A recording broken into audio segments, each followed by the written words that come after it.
Bagaimana hukumnya zikir memakai tasbih? Tasbih ini, apakah ada riwayat yang menjelaskan bahwa Rasulullah SAW pernah memimpin zikir dan doa secara berjamaah setelah sholat wajib? Bolehkah menjabat takhir sholat maghrib dan isya atau duhur dan asar tanpa ada udzur?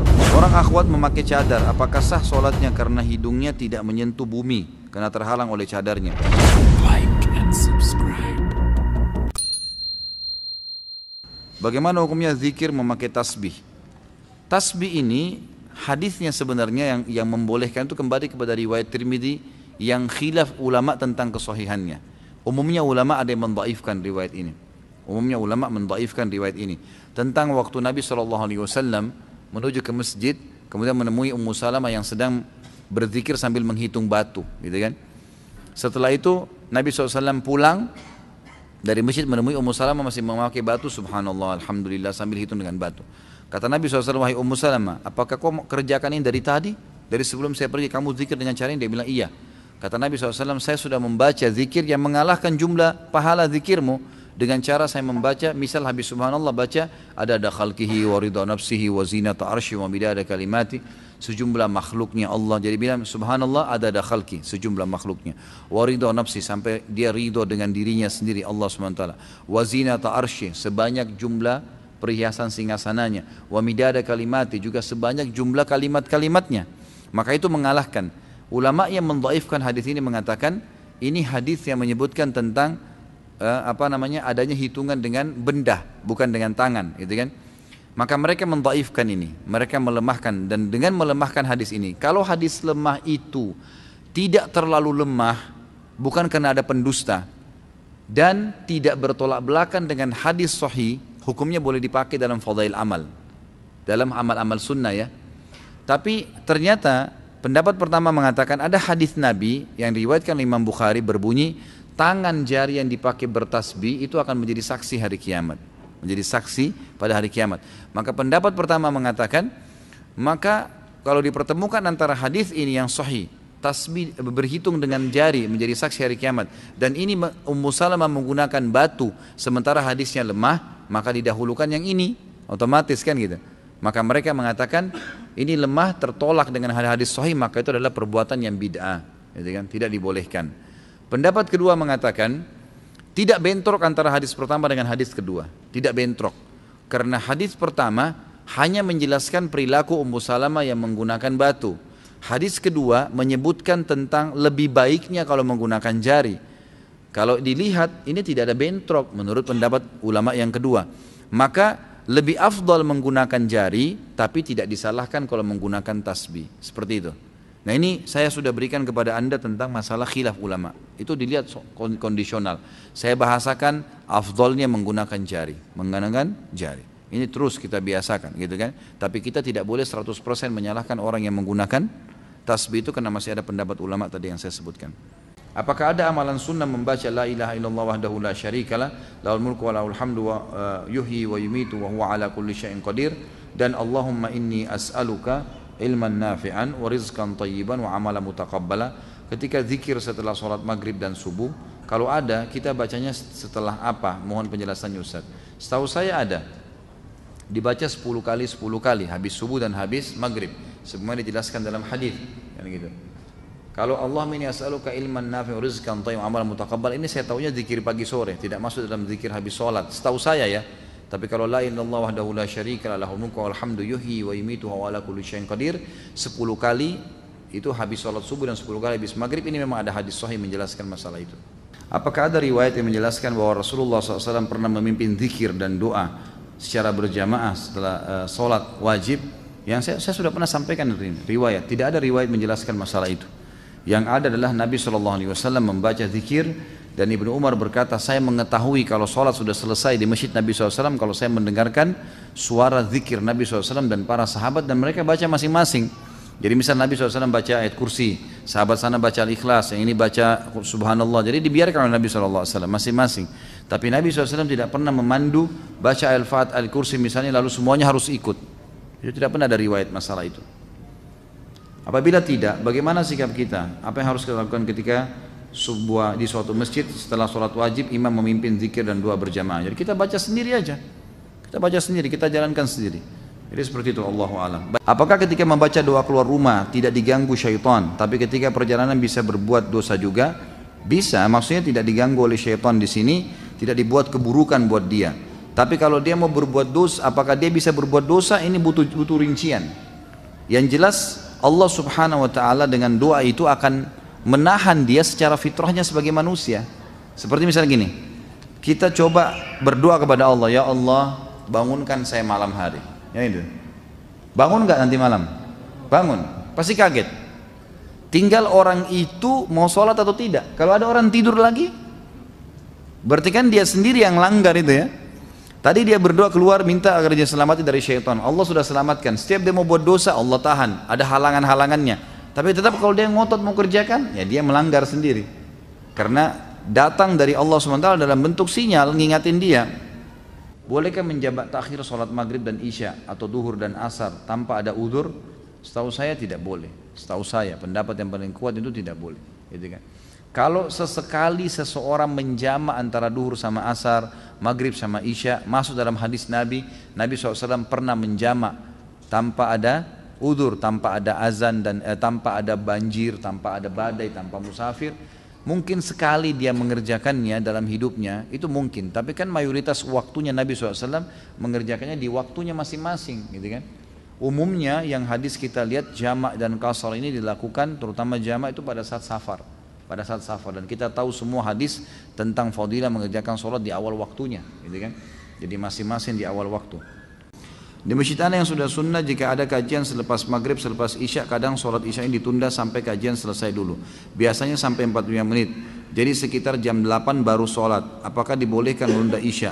Ada hadis memang yang membolehkan mentakhirkan isya ya. Tapi saran saya lebih baik sholat dulu seperti kita ini. Jadi tepat awal waktu kemudian baru dilanjutin. Seorang akhwat memakai cadar, apakah sah sholatnya karena hidungnya tidak menyentuh bumi karena terhalang oleh cadarnya? Gak ada masalah. Gak ada masalah insya Allah, karena memang ini pendapat ya, ulama mengatakan hidung yang dilapis dengan kain, kalau orang itu sakit kah atau wanita itu bercadar karena takut fitnah kalau terlihat, maka itu dianggap memang hal yang tidak menghalangi antara hidung dia dengan, dianggap cadarnya itu seperti sejadahnya, gitu, seperti sejadahnya, sebenarnya seperti itu ya.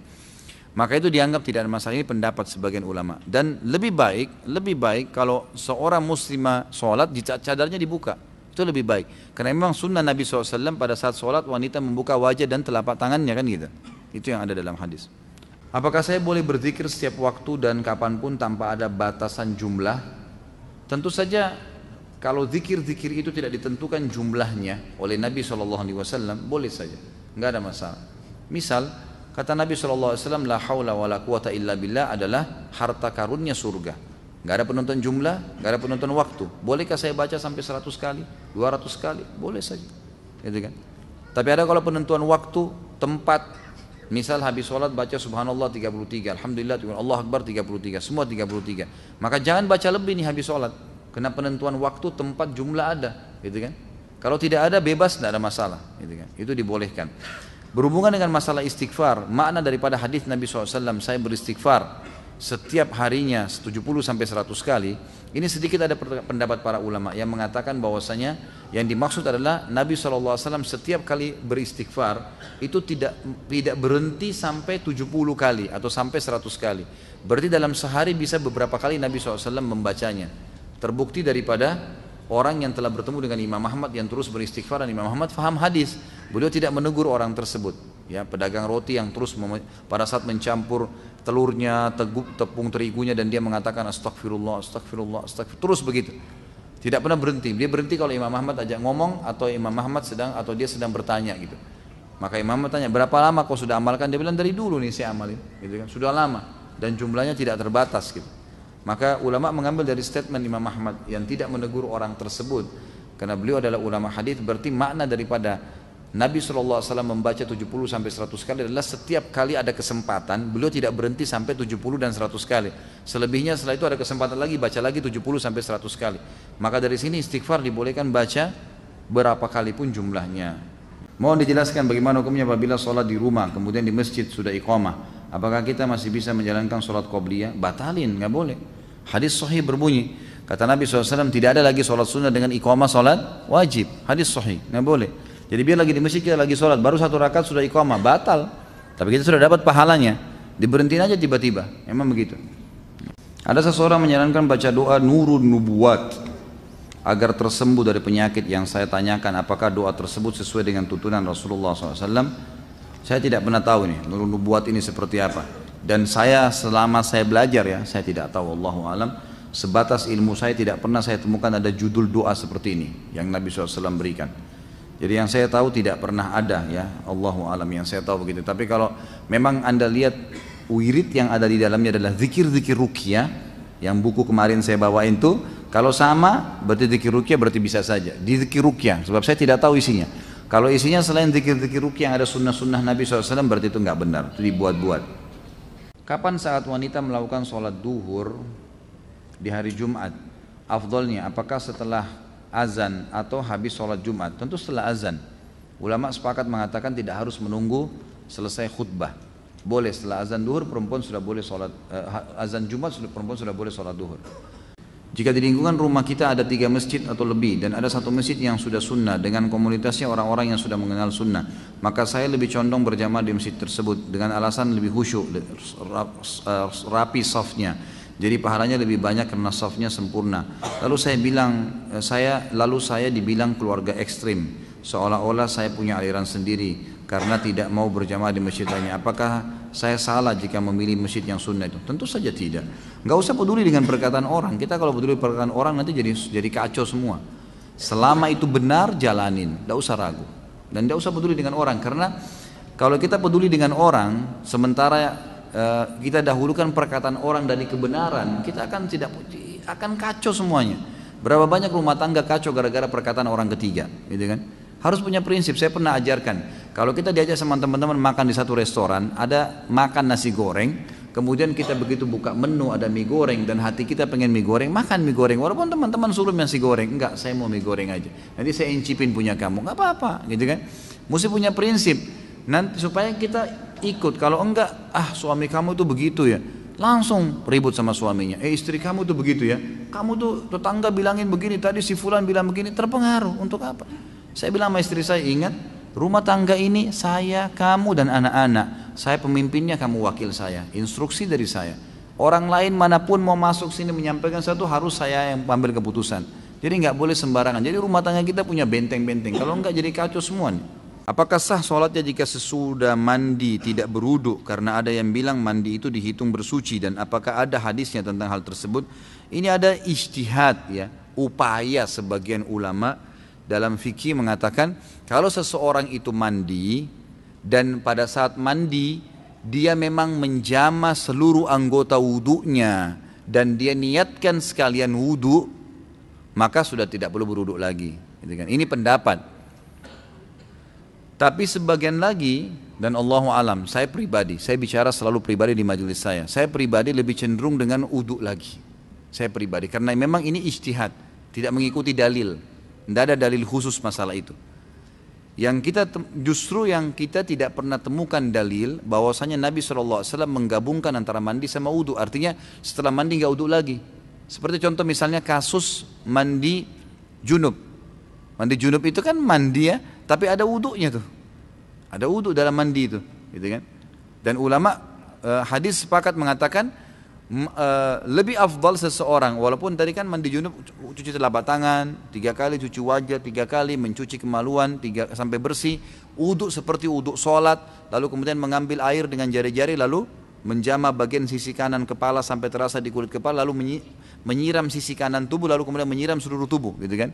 Sudah ada wudunya nih. Kata sebagian besar ulama hadis, setelah dia mandi junub pun tetap lebih afdal dia wudu lagi untuk sholat. Karena itu tadi wudunya wudu mandi. Jadi yang kita temukan malah dalilnya ada wudu pada saat mandi itu. Maka pendapat yang mengatakan dianggap sudah tidak ada masalah, dia sudah wudu, ya itu pendapat. Tapi dalil khusus yang menyebutkan kalau sudah mandi tidak perlu wudu lagi ini tidak pernah ada gitu. Allahu a'lam, ini yang saya ketahui. Kalau kita musafir, apa boleh membasuh sepatunya saja ketika berwudu untuk melakukan sholat? Soalnya saya pernah baca hadisnya Ustaz. Memang benar boleh, namanya masul khuf. Asal syaratnya sebelum pakai kaos kaki sudah wudhu dulu, gitu kan, dalam keadaan suci. Kalau mukim boleh sehari semalam, mukim kayak kita nih orang tidak musafir. Orang musafir boleh 3 hari 3 malam. Asal syaratnya waktu pakai kaos kaki, misalnya mau ke kantor nih sudah wudhu dulu, pakai kaos kaki. Kemudian kita ke kantor ternyata maaf buang angin, buang air besar, buang air kecil, batal wudhunya. Lalu kemudian keluar dari WC, ya semoga Allah muliakan Anda. Keluar dari WC kemudian kita mau wudhu lagi, kaos kakinya bisa diusap saja, tidak usah dibuka. Ya penting tadi pada saat dimasukkan dalam keadaan suci. Mukim sehari semalam, musafir 3 hari 3 malam. Di mana batasan seorang muslim dikatakan kafir apabila dilihat dari hadis riwayat Tirmidzi, An-Nasai dan Ibnu Majah menyebutkan sabda Nabi SAW, perjanjian antara kami dan mereka orang kafir adalah solat. Karena barang siapa yang meninggalkannya maka sungguh dia telah kafir. Yang dimaksud di sini adalah perilakunya perilaku kafir, meninggalkan solat. Makanya ulama masih rincikan, meninggalkan solat secara jahdan tadi membangkang baru kufur, gitu kan? Harus syahadat. Tapi kalau dia cuma malas-malas tidak masuk. Ibnu Umar menjelaskan makna daripada hadis ini adalah kalau dia cuma malas-malasan, dia mendapatkan dosa kufur tapi tidak sampai pada kufur. Kufrun duna kufrin istilahnya, gitu kan? Apakah orang yang menggunakan buhul yang ditaruh di dompet, sholatnya tetap diterima? Sholatnya sah, tapi dia berdosa dengan buhulnya. Pertanyaannya untuk apa taruh buhul di dompet? Kita dari kemarin 2 pertemuan bahas masalah ini, jangan lagi ditaruh buhul, keluarin semua, bakar. Nggak boleh lagi percaya yang begitu, tawakal kepada Allah SWT. Saya mau tanya, apabila kita tidak sempat sholat sunnah qobliyah di masjid, lalu saya kerjakan setelah sholat wajib di rumah, hukumnya gimana Ustaz? Boleh saja, asal bukan setelah, sebenarnya boleh ya, hukumnya secara global boleh. Kalau Anda sudah sering melakukan amal-amal sunnah ini, misalnya sholat qobliyah rutin dikerjakan, qobliyah duhur, ya, qobliyah asar, kemudian apalah ya, qobliyah subuh yang dikenal dengan sunnatul fajr, itu kalau sudah rutin dikerjakan, kemudian satu waktu kita masuk masjid sudah iqamah, maka di sini ulama sepakat mengatakan bolehnya dia kerjakan setelah sholat wajib tersebut, walaupun itu waktu dilarang. Karena ada riwayat Bukhari menjelaskan bahwa Nabi SAW setelah sholat asar beliau sempat berdiri kemudian sholat sunnah, lalu sahabat semua duduk, nggak ada yang ikut. Setelah itu Nabi SAW ditanya oleh para sahabat, ya Rasulullah, apakah wahyu turun? Ada perubahan dalam masalah sholat? Selama ini Anda mengingatkan kami tidak ada ba'diyah isya, ba'diyah asar. Kata Nabi SAW, ini sholat ba'diyah duhur saya, yang saya tadi lupa karena tersibukkan oleh satu kaum yang datang memiliki hajat dengan saya, maka sekarang saya kerjakan. Sama dengan hadis Nabi yang berbunyi, kalau seseorang lupa sholatnya maka dia kerjakan kapan dia ingat. Apakah dalam majlis dalam masjid ba'da azan, majlis ilmu dalam masjid setelah azan boleh dilanjutkan? Majlis itu majlis bid'ah. Apakah kita harus menunggu majlis selesai ataukah membuat jamaah terlebih dahulu? Tentu saja boleh ya. Kalau azan kayak tadi kita azan waktu kita tunda seberapa menit. Tapi ini bukan berarti tunda sampai keluar waktu. Karena memang biasanya antara azan dengan azan ada durasi. Ada durasi. Ini masih dibolehkan. Mungkin kita tadi kayak makan ambil waktu 5 sampai 10 menit kemudian azan, itu bukan sesuatu yang mengeluarkan dari waktunya sebenarnya. Terlebih lagi durasi antara azan dan iqamah di zaman Nabi SAW itu ukuran 50 ayat. 50 ayat itu lumayan ya, mungkin 20 sampai setengah jam, 20 menit sampai setengah jam. Maka berarti memang di sini ulama mengatakan boleh ya, menunda itu dalam waktu tertentu. Tapi kalau majelis itu majelis yang melanggar sunnah Nabi, ya sebaiknya jangan, gitu kan? Jangan dihadiri. Bagaimana caranya? Keluar aja dulu, jangan buat jamaah, itu jadi fitnah, gitu kan? Jangan buat jamaah, keluar aja dari masjid, duduk mungkin di teras, begitu iqamah atau azan baru masuk sholat insya Allah. Jika di tempat kita atau luar negeri tidak terdengar suara azan, berdosakah jika seorang laki-laki sholat di rumahnya berjamaah dengan teman-temannya karena tidak terdengar azan? Kalau yang saya tahu tidak terdengar azan di sini maksudnya memang karena tidak ada masjid atau terlalu jauh untuk dijangkau dan tidak terdengar, ini insya Allah tidak apa-apa. Karena Nabi SAW menanyakan kepada Ibnu Ummul Maktum yang sempat orang buta pamit kepada Nabi SAW mengatakan, ya Rasulullah, rumah saya jauh dari masjid, nggak ada yang pandu, antara rumah saya dengan masjid Anda ini banyak binatang buas yang bisa menyerang saya, boleh nggak saya sholat di rumah? Buta, nggak ada pemandunya, banyak binatang buas, rumahnya jauh dari masjid, banyak sekali udurnya nih, gitu kan? Maka kata Nabi SAW awalnya, silahkan sholat di rumahmu. Begitu dia mau keluar dari masjid, turun wahyu, Jibril AS datang menyampaikan. Lalu Nabi SAW panggil dia tuh, dipanggil. Ini kebetulan muadzinnya Nabi SAW. Dia sama Bilal, dua-duanya ini muadzin, Ibnu Ummul Maktum. Maka kata Nabi SAW, atasma'un nida, kau dengar nggak azan dari rumahmu? Dia bilang, iya ya Rasulullah. Kata Nabi, idzan ajib, kalau gitu jawab azan itu. Berarti kasuistiknya mendengar azan tolok ukurnya. Tapi ulama merincikan lagi, kalau azan ini tidak didengar, dalam arti kata memang masjid terlalu jauh, kita nggak tahu alamatnya, gitu kan? Tidak tahu juga mungkin kalau ke sana ada sholat jamaah atau tidak, maka itu boleh-boleh saja. Tapi kalau tidak didengar seperti kasus di Australia karena memang tidak boleh mic keluar, maka ini bukan udzur, gitu kan? Karena memang tidak mungkin kita bisa dengar azan di jalanan kalau di Australia. Karena memang tidak boleh, dilarang di dalam ya, suaranya. Maka ini bukan udzur. Apa boleh dicukupkan membaca Al-Fatihah saja ketika sholat sunnah seperti sholat rawatib, duha, tahajud tanpa membaca iftitah dan surah-surah pendek? Boleh, karena iftitah dan surah hukumnya sunnah. Tapi anda rugi, sayang gitu kan, pahalanya rugi, mestinya memang dibaca semuanya. Apakah seorang muslim meninggalkan sholat termasuk golongan orang munafik? Tidak bisa kita katakan munafik, tapi ada ciri kemunafikan padanya. Karena orang munafik meninggalkan sholat atau berdiri sholat dengan malas. Bagaimana cara menasihati kakak yang jika diajak sholat berjamaah di masjid mengatakan aku nggak mau kelihatan riya karena sholat dilihat orang. Yang penting kan sudah sholat di rumah, nggak perlu dilihat orang. Inilah waswas syaitan. Harus dilawan, gimana caranya? Perintah Allah dan Rasulnya begitu? Ini waswas syaitan ini, tidak boleh. Tapi jika kira ada tahlilan berjamaah, beliau datang dengan mengatakan kita ini hidup bermasyarakat, nggak bisa hidup sendiri. Kalau kita mati siapa yang mau ngubur kalau bukan tetangga gitu kan? Ini waswas syaitan luar biasa, ini permainan syaitan ke dia. Sampaikan apa adanya, tugas anda sampaikan saja, selebihnya doakan, kita nggak bisa mengubah orang itu. Saya mau tanya tentang teknis sholat saat i'tidal, apakah yang benar tangan sedekap atau dilepas diturunkan? Saya pernah dengar hadis berbunyi posisi i'tidal kembali kepada semula. Maksud di sini semula sebelum ruku atau sebelum takbiratul ihram. Ini sudah saya bilang, jangan tanya masalah bab lain dulu, gitu kan? Dan sudah sering saya jelasin masalah ini. Jadi yang saya sering jelasin bahwasanya hadisnya satu, Nabi SAW dikatakan kalau bangun dari ruku kembali anggota tubuhnya seperti semula. Nah di sini ulama jadi dua pendapat, yang mengatakan seperti semula ini sebelum salam, maka sami Allahu liman hamidah, tangannya turun ke sebelah kiri kanan tubuhnya. Kalau dikatakan anggota tubuh kembali seperti semula setelah takbir, maka kembali ke dada. Dan Ibnu Qayyim rahimahullah sudah menyatukan, mengatakan alangkah baiknya seorang muslim karena dalilnya ada, cuma mereka berselisih penjabaran dari dalil ini, dua-dua dijalankan. Sesekali bersedekap, sesekali dia tidak bersedekap. Apakah kita tidak boleh membunyikan sendi-sendi dalam sholat, mematahkan jemari tangan dan kaki? Mematahkan ini bagaimana?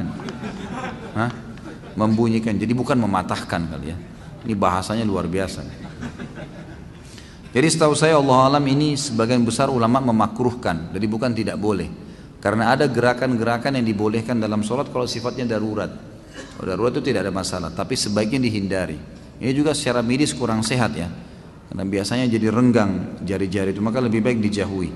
Ya anggaplah kalau anda mau berhadapan dengan atasan, misalnya lagi ngobrol, masa sambil depan atasan bunyi-bunyiin tangan gitu kan? Pasti nggak mau. Bagaimana dengan hadapannya Allah Subhanahu Wa Taala? Coba hindari. Itu waswas syaitan agar mengurangi kekhusyuan anda. Jam berapakah utamanya waktu sholat duha dan berapa rakaat? Setelah terbit matahari. Itu yang disunnahkan Nabi SAW. Kalau dalam riwayat dikatakan sampai saat unta merasa teriknya matahari. Ya, jadi intinya naik matahari sudah terbit ya. Itu berarti sudah bisa insya Allah. Kita tidak bisa tentukan jam nih. Karena kadang-kadang kalau musim hujan beda dengan musim panas gitu kan. Kadang-kadang mungkin kalau musim-musim tertentu tuh setengah 7, jam 7 sudah panas tuh, sudah terik, sudah bisa duha. Antum kerja jam 8, boleh duha sebelumnya. Kadang-kadang ada waktu, itu mungkin masih mendung, gelap. Mungkin jam setengah 7 masih gelap gitu kan. Ada kadang-kadang keadaan seperti itu. Yang dijadikan patokan adalah terbitnya matahari atau terangnya langit. Sampai beberapa saat sebelum menjelang duhur. Apakah boleh melakukan sholat tahajud ketika kita sudah melakukan sholat witir setelah isya? Saya pernah dengar sholat witir sebagai sholat penutup, tidak ada lagi sholat setelah sholat witir. Boleh saja, yang dimaksud tidak ada lagi. Jadi jangan witir dulu sekarang, setelah witir langsung kerjakan sholat lagi. Tapi kalau ada jaraknya itu berbeda, kan gitu. Makanya para sahabat seperti Abu Hurairah anhu berkata, aku diwasiatkan oleh Rasulullah, kekasihku Rasulullah SAW, 3 hal tidak pernah aku tinggalkan selama aku hidup. Sementara Abu Hurairah ini tidak pernah tinggalkan tahajud.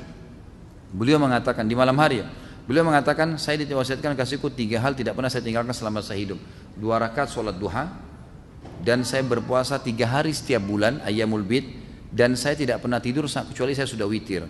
Jadi beliau witir sebelum tidur, tapi beliau tetap kerjakan tahajud.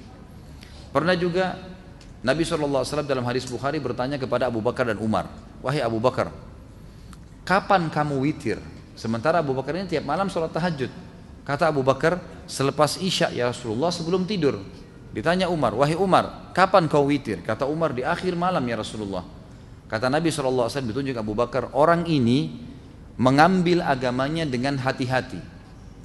Orang ini ditunjuk Umar mengambil agamanya dengan ketegasan. Artinya dua-duanya boleh, nggak ada masalah, gitu kan?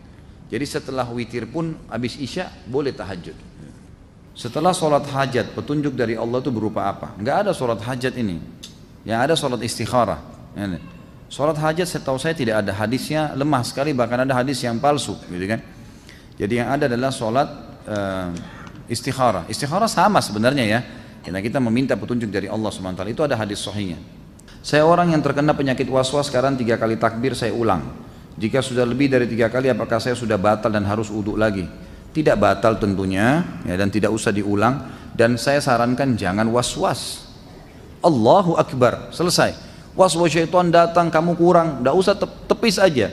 Ya, tadi sudah diajarin, a'udzubillahi minasyaitonirrajim, meniup 3 kali ke sebelah kiri. Mana yang saf lebih utama jika ada 2 lantai masjid, saf terakhir di lantai bawah atau saf pertama di lantai atas? Saf pertama, walaupun di lantai atas, jadi tetap saja asal dia bersambung, tinggal di bawah atau di atas itu sama aja. Pak Ustaz, salat berjamaah kan lebih baik daripada salat sendiri, tapi musola tempat saya sering berzikir dan doa bersama sambil mengeraskan suara, padahal itu tidak ada dalam ajaran Nabi dan Rasul. Apabila setelah saya sholat berjamaah di musola tersebut, saya langsung meninggalkan musola, apakah boleh? Bukankah kita tidak boleh meninggalkan musola sebelum imam yang meninggalkan? Bagaimana cara menyikapinya? Boleh kita tinggalin musola tanpa imam meninggalkannya. Boleh saja, kalau kita punya hajat, boleh kita keluar. Tetapi yang perlu diperhatikan adalah kalau zikir habis sholat dengan suara itu tidak melanggar ya. Zikir habis sholat dengan ada suara keluar itu tidak melanggar. Yang ditegur kalau rame-rame, gitu kan, secara bersamaan. Karena Nabi SAW dalam hadis Ibnu Abbas disebutkan, Ibnu Abbas berkata, saya tahu sholat selesai di masjid Nabi kalau ada suara, gitu kan. Saya mendengar suara mereka sahabat lagi berzikir. Cuma tradisi Nabi SAW kalau beliau lagi zikir baca ayat kursi misalnya, di sana sahabat baca Al-Ikhlas, di sana baca Subhanallah. Jadi tidak dipaksa dengan satu irama. Nah ini yang susah dengan sunnah Nabi SAW. Jadi kalau orang berzikir dengan angkat suara, antum untuk apa tinggalin? Biarin orang berzikir, antum juga berzikir, gitu kan? Selesaikan zikir. Ini hukum. Tapi kalau yang tadi dibahas tidak boleh keluar sebelum imam keluar itu tidak benar. Boleh saja tinggalin tempat sebelum imam. Ini tidak ada masalah. Apa dalilnya keutamaan saf pertama sebelah kanan, dan jika cuma satu saf, apakah yang harus diisi sebelah kanan dulu, dan kalau sebelah kanan sudah penuh baru diisi sebelah kiri? Hadis sahih riwayat Imam Tirmidzi, riwayat Imam Abu Dawud, riwayat Imam Ahmad, ya Nabi SAW menyebutkan, bahkan ada dalam hadis Bukhari Muslim ini masalah fadilah saf awal, gitu kan. Kalau masalah saf kanan ini memang hadis yang tadi saya sebutkan, Tirmidzi, Abu Dawud dan Imam Ahmad menyebutkan kalau Allah Subhanahu wa taala akan terus memberikan salam kepada orang yang berada di saf kanan. Dalam riwayat Bukhari disebutkan, beberapa sahabat berkata, kami sangat senang berada di sebelah kanan Nabi SAW, sebelah kanan saf, karena sering kali beliau kalau mengatakan istawu, menghadap ke sebelah kanan saf, gitu kan. Jadi memang begitu penyebutannya. Dan Nabi SAW pada saat menyusun saf, menyuruh berdiri di belakangnya, kemudian mengatur ke sebelah kanan. Itu perintah Nabi SAW memang. Memang saf kanan sampai penuh, kalau sudah penuh ke kanan baru diisi ke kiri. Memang sunnah Nabi SAW seperti itu. Mulai dari mana terhitung 1 rakaat untuk yang masbuk? Apakah ketika sebelum ruku atau sebelum sujud? Tentu ruku. Patokannya ruku. Nabi SAW bersabda, siapa yang mendapatkan imamnya ruku, maka dia telah mendapatkan 1 rakaat. Jadi ruku bukan sujud. Apakah boleh sholat Jumat di dalam kereta api? Soalnya saya pernah melihatnya ketika saya dalam perjalanan menuju kampung halaman. Musafir nggak ada Jumat baginya, nggak usah sholat Jumat, gitu kan? Kalau musafir nggak usah sholat duhur asar, di jamak saja. Jika kita terlambat sholat subuh karena ketiduran, misal bangun jam setengah 6 pagi, apakah kita langsung ambil air wudhu dan sholat saat itu juga, atau kita tunda menunggu sampai matahari terbit pas duha? Tentu sholat pada saat itu. Pada saat itu juga sholat, jangan ditunda. Bahkan kalau anda sholat sebelum terbit matahari, maka masih masuk dalam waktu subuh, gitu kan? Maka sebaiknya jangan ditunda. Kalau anda tunda berarti mengeluarkan sholat dari waktunya, dan itu berbahaya, masuk dalam dosa nanti. Ustadz, pertanyaan 3 in 1, singkat padat tapi banyak. Jika makmum terlambat masbuk di masjid tapi sholat berjamaah sudah selesai, namun ingin mendapatkan fadilah berjamaah, jika ada satu orang yang sedang sholat sunnah ba'diyah, bolehkah kita menjadi dia? Bolehkah jadikan dia imam? Haruskah kita tepuk bahu dia atau merapat saja di sisi kanannya? Bagaimana jika kita jumpai sudah di posisi tahiyat akhir? Apakah kita langsung ikutan saja tahiyat akhir dengan niat di hati sholat wajib? Saya ingatkan kembali ya, pertanyaan kita, bahasan kita masalah membunuh, bukan sholat ya. So, nanti ada bahasanya sendiri sholat, jangan ditanya tumpah tindih nih. Jadi di sini tentu saja tepuk dia untuk memberikan isyarat. Dia berdiri atau dia duduk, supaya dia tahu. Jangan tiba-tiba dia kaget ada orang di sebelahnya gitu kan. Jadi ditepuk saja, memberikan isyarat. Masalah dia terima nggak terima jadi imam mungkin karena tidak paham, itu nggak apa-apa. Yang penting antum sudah kasih isyarat. Termasuk kalau dia tahiyat terakhir, tepuk pundaknya langsung takbir, duduk tahiyat sama dia. Karena memang dibolehkan mengikut orang yang sholat wajib, boleh ikut. Antum masuk di masjid, imam lagi sholat tarawih, kita belum sholat isya, jangan sholat sendiri, ikut sama imam. Karena boleh orang yang sedang sholat sunnah di belakangnya orang sholat wajib niatnya. Karena pernah terjadi zaman Nabi SAW dalam hadis Bukhari, Abu Bakar pernah sholat menjadi imam dari sahabat yang belum sholat berjamaah karena dia datang telat dan dia sendirian. Waktu Nabi SAW bilang siapa yang mau bersedekah buat dia, saudaranya ini, maka Abu Bakar berdiri. Abu Bakar menjadi imam, padahal Abu Bakar sudah sholat tadi. Berarti hukumnya sudah sunnah bagi Abu Bakar tuh. Tapi karena dia lebih afdal, maka dia pun akhirnya menjadi imam. Apabila seseorang beribadah lalu dia terbersit riya, namun dia sadar bahwa dia riya dan istighfar, mohon ampun, apakah ibadah yang dijalaninya hancur atau diterima? Ada hadis yang berbunyi al-yasiru minar riya syirkun. Sedikit saja riya sudah syirik, ini kan sudah batal. Tapi perlu diketahui, misal kalau cuma terlintas, karena semua ibadah itu umumnya kata ulama ada riyaknya, pasti syaitan tawarin pertama opsi riya dulu, gitu kan. Begitu kita sholat, riya dulu ini tawarin. Kalau kita selama kita tidak mengiyakannya, berarti nggak masalah. Jadi itu orang di sebelahmu, itu orang begini, itu orang anggap kau doamu panjang dan kita nggak iyakan, kita terus baca, kita nggak pedulikan. Seperti orang lagi nawarin marketing, nawarin produk, kita jalan saja, dia ngomong terus, kita nggak pedulikan, nggak ada masalah, gitu kan, nggak mengganggu ibadahnya dia. Tapi kalau kita mampir, dengarin keterangannya, ambil informasi, nah ini jadi masalah, gitu kan. Jadi kalau kita sempat mengiyakan itu berarti sudah syirik, nggak boleh. Bahkan sebagian ulama mengatakan kalau sudah terlintas begitu dia batalin sholatnya, lebih aman dia batalin, dia ulangin, karena sudah berbahaya buat dia, sudah nggak diterima kalau dia lanjutin. Ustadz, apa hadis railah saf pertama walaupun dengan undian? Jadi hadisnya riwayat Bukhari Muslim. Kalau seandainya, kata Nabi SAW, terjemahannya langsung ya, orang-orang mengetahui yang terdapat di saf pertama dan azan, kemudian mereka tidak bisa mendapatkannya kecuali mereka saling bertanding, berundi, bersaing, maka mereka niscaya akan melakukannya. Itu lafaz hadisnya. Hadis riwayat Bukhari Muslim. Bagaimana hukumnya makmum membaca Al-Quran dengan memegang Al-Quran agar tidak mengantuk pada saat Ramadan karena qiyam lailnya berjuz-juz? Dan apakah boleh juga sholat sunnah berdiri sendiri dengan membaca dan memegang Al-Quran karena tidak menghafal Al-Quran biar panjang atau banyak bacaannya? Setahu saya fatwa ulama dibolehkan, beranjak daripada hadis Nabi SAW, al-mar'u maliku li nafilatihi, seseorang pemilik sholat sunnahnya. Jadi dia boleh duduk, dia boleh berdiri. Orang kalau sholat sunnah bebas, walaupun tidak sakit ya, tapi pahala duduk setengah pahala orang berdiri. Masuk dalam masalah makna ini, kata ulama adalah Allah subhanahu wa ta'ala memerintahkan untuk membaca Al-Fatihah, membaca surah Al-Quran, gitu kan. Kata Nabi SAW, setelah baca Al-Fatihah, bacalah apa yang dimudahkan dari Al-Quran. Makna daripada hadis Nabi, bacalah yang termudahkan dari Al-Quran, kata ulama boleh memegang Al-Quran, tapi dianjurkan di sholat sunnah. Karena sholat sunnah memang pemiliknya dia. Jadi dia boleh batalin. Orang lagi sholat sunnah, antum lagi sholat ba'da isya, terus tiba-tiba batalin tanpa udzur. Udah deh, nanti di rumah aja saya sholat. Dia berhentiin, nggak dosa tuh. Tapi kalau wajib nggak boleh, harus diselesaikan sama dia, kecuali ada udzur syar'inya. Maka dia pemilik sholat sunnahnya. Bila imam salah dalam baca Al-Fatihah, karena kan sholat tidak sah, apakah kita harus ulang di rumah atau bagaimana? Tentu saja tidak ya. Salahnya tergantung, salahnya kenapa? Kalau emang salahnya fatal dan sudah diingatkan tidak mau, maka batal sholatnya. Bukan di rumah, diulangin di situ, gitu kan? Tapi kalau emang dia lupa, kemudian diingatkan, atau mungkin ada kesalahan tajwid yang diingatkan lalu dia tidak lakukan, maka tetap sah saja. Beranjak daripada hadis Nabi SAW yang sahih yang berbunyi, kalau kalian sholat dengan imam, kalau imam benar dia akan panen pahala kalian, dan kalian akan dapat pahala kalian masing-masing. Dan kalau dia salah, dia akan berdosa dihukum sama Allah dan sholat kalian benar. Sholat kalian benar. Bila kita memulai usaha warung makan malam hari dan bertepatan dengan sholat maghrib dan isya, apakah kita boleh menjamak sholat tersebut? La ilaha illallah.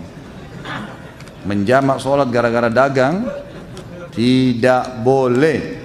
Nah, apakah ketika kita sholat kemudian terlintas di memori pikiran kita, misal kita habis nonton film Mahabharata dan film yang ada dewa-dewa Athena dan lain-lain, kemudian pas sholat terlintas dewa-dewa dan gambaran di film, apakah itu termasuk syirik?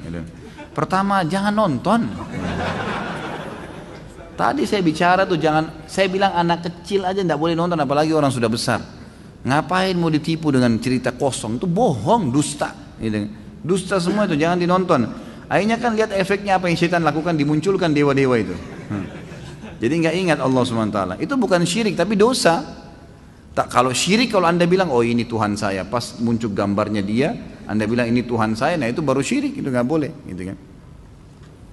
Apakah sholatnya harus diulang? Padahal kita nggak ada niat untuk berpikir ke sana, namun pikiran akal kita menyimpan memori tersebut.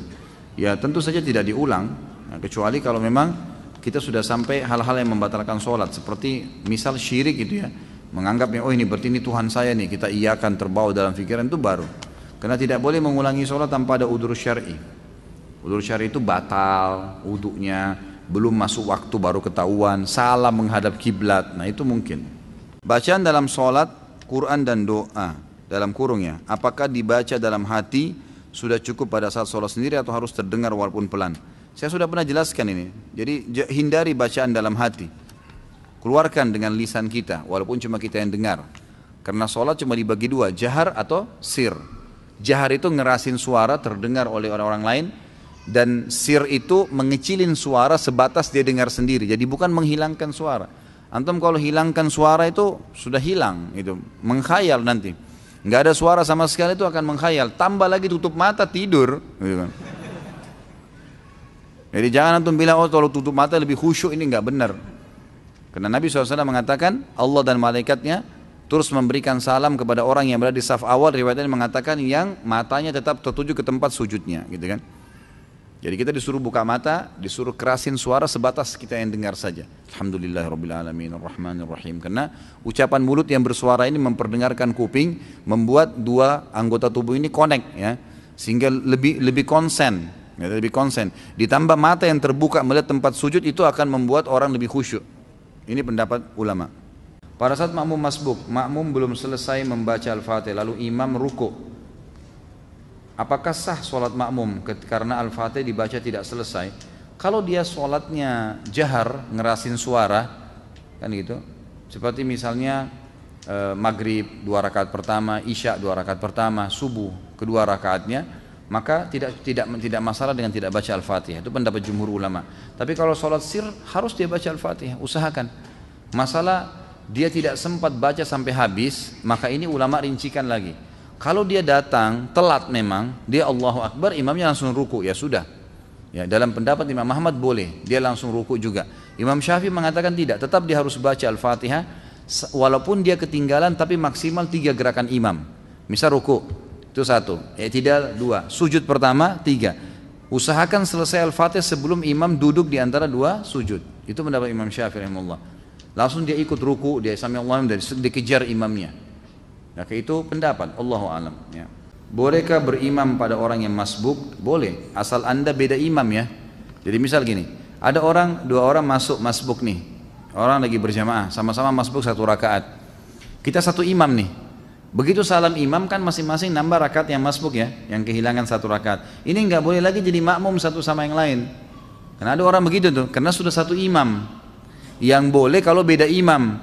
Misal kita berdiri, kita masuk 1 rakaat, ada orang yang telat masuk, maka dia tepuk pundak kita, itu boleh, nggak ada masalah. Tapi tidak boleh menjadi memiliki 2 imam dalam satu sholat. Apabila kita mempunyai warung makan di sekitar komplek perumahan, di dalamnya banyak perusahaan, mayoritas orang yang makan bertepatan waktu istirahat, waktu sholat duhur, apa yang harus kita lakukan kepada para pekerja dan konsumen yang makan?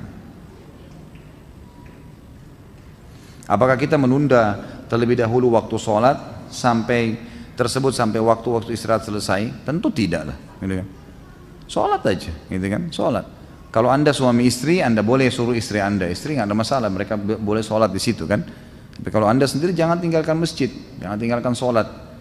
Atau kalau perlu bagaimana caranya supaya bisa dihidangkan, atau ada pegawai yang memang pegawai itu mungkin ya, kalau memang banyak pegawai yang makan juga yang mampir itu adalah orang-orang perempuan misalnya, wanita, maka bisa pakai wanita. Kalau tidak, maka bertawakal kepada Allah SWT, sholat dulu, habis itu layani mereka. Nggak usah khawatir dengan rezeki, itu saran saya ya. Kalau anda bisa bertanya pada ustadz lain, bisa disarankan misalnya nggak apa-apa tunda sholatnya, ya silakan saja. Kalau saya tidak sarankan itu. Apakah meminta doa atau didoakan ke ustadz atau kiai, kemudian kita diberi air putih atau serbuk kopi, kemudian disuruh untuk meminumnya, termasuk syirik?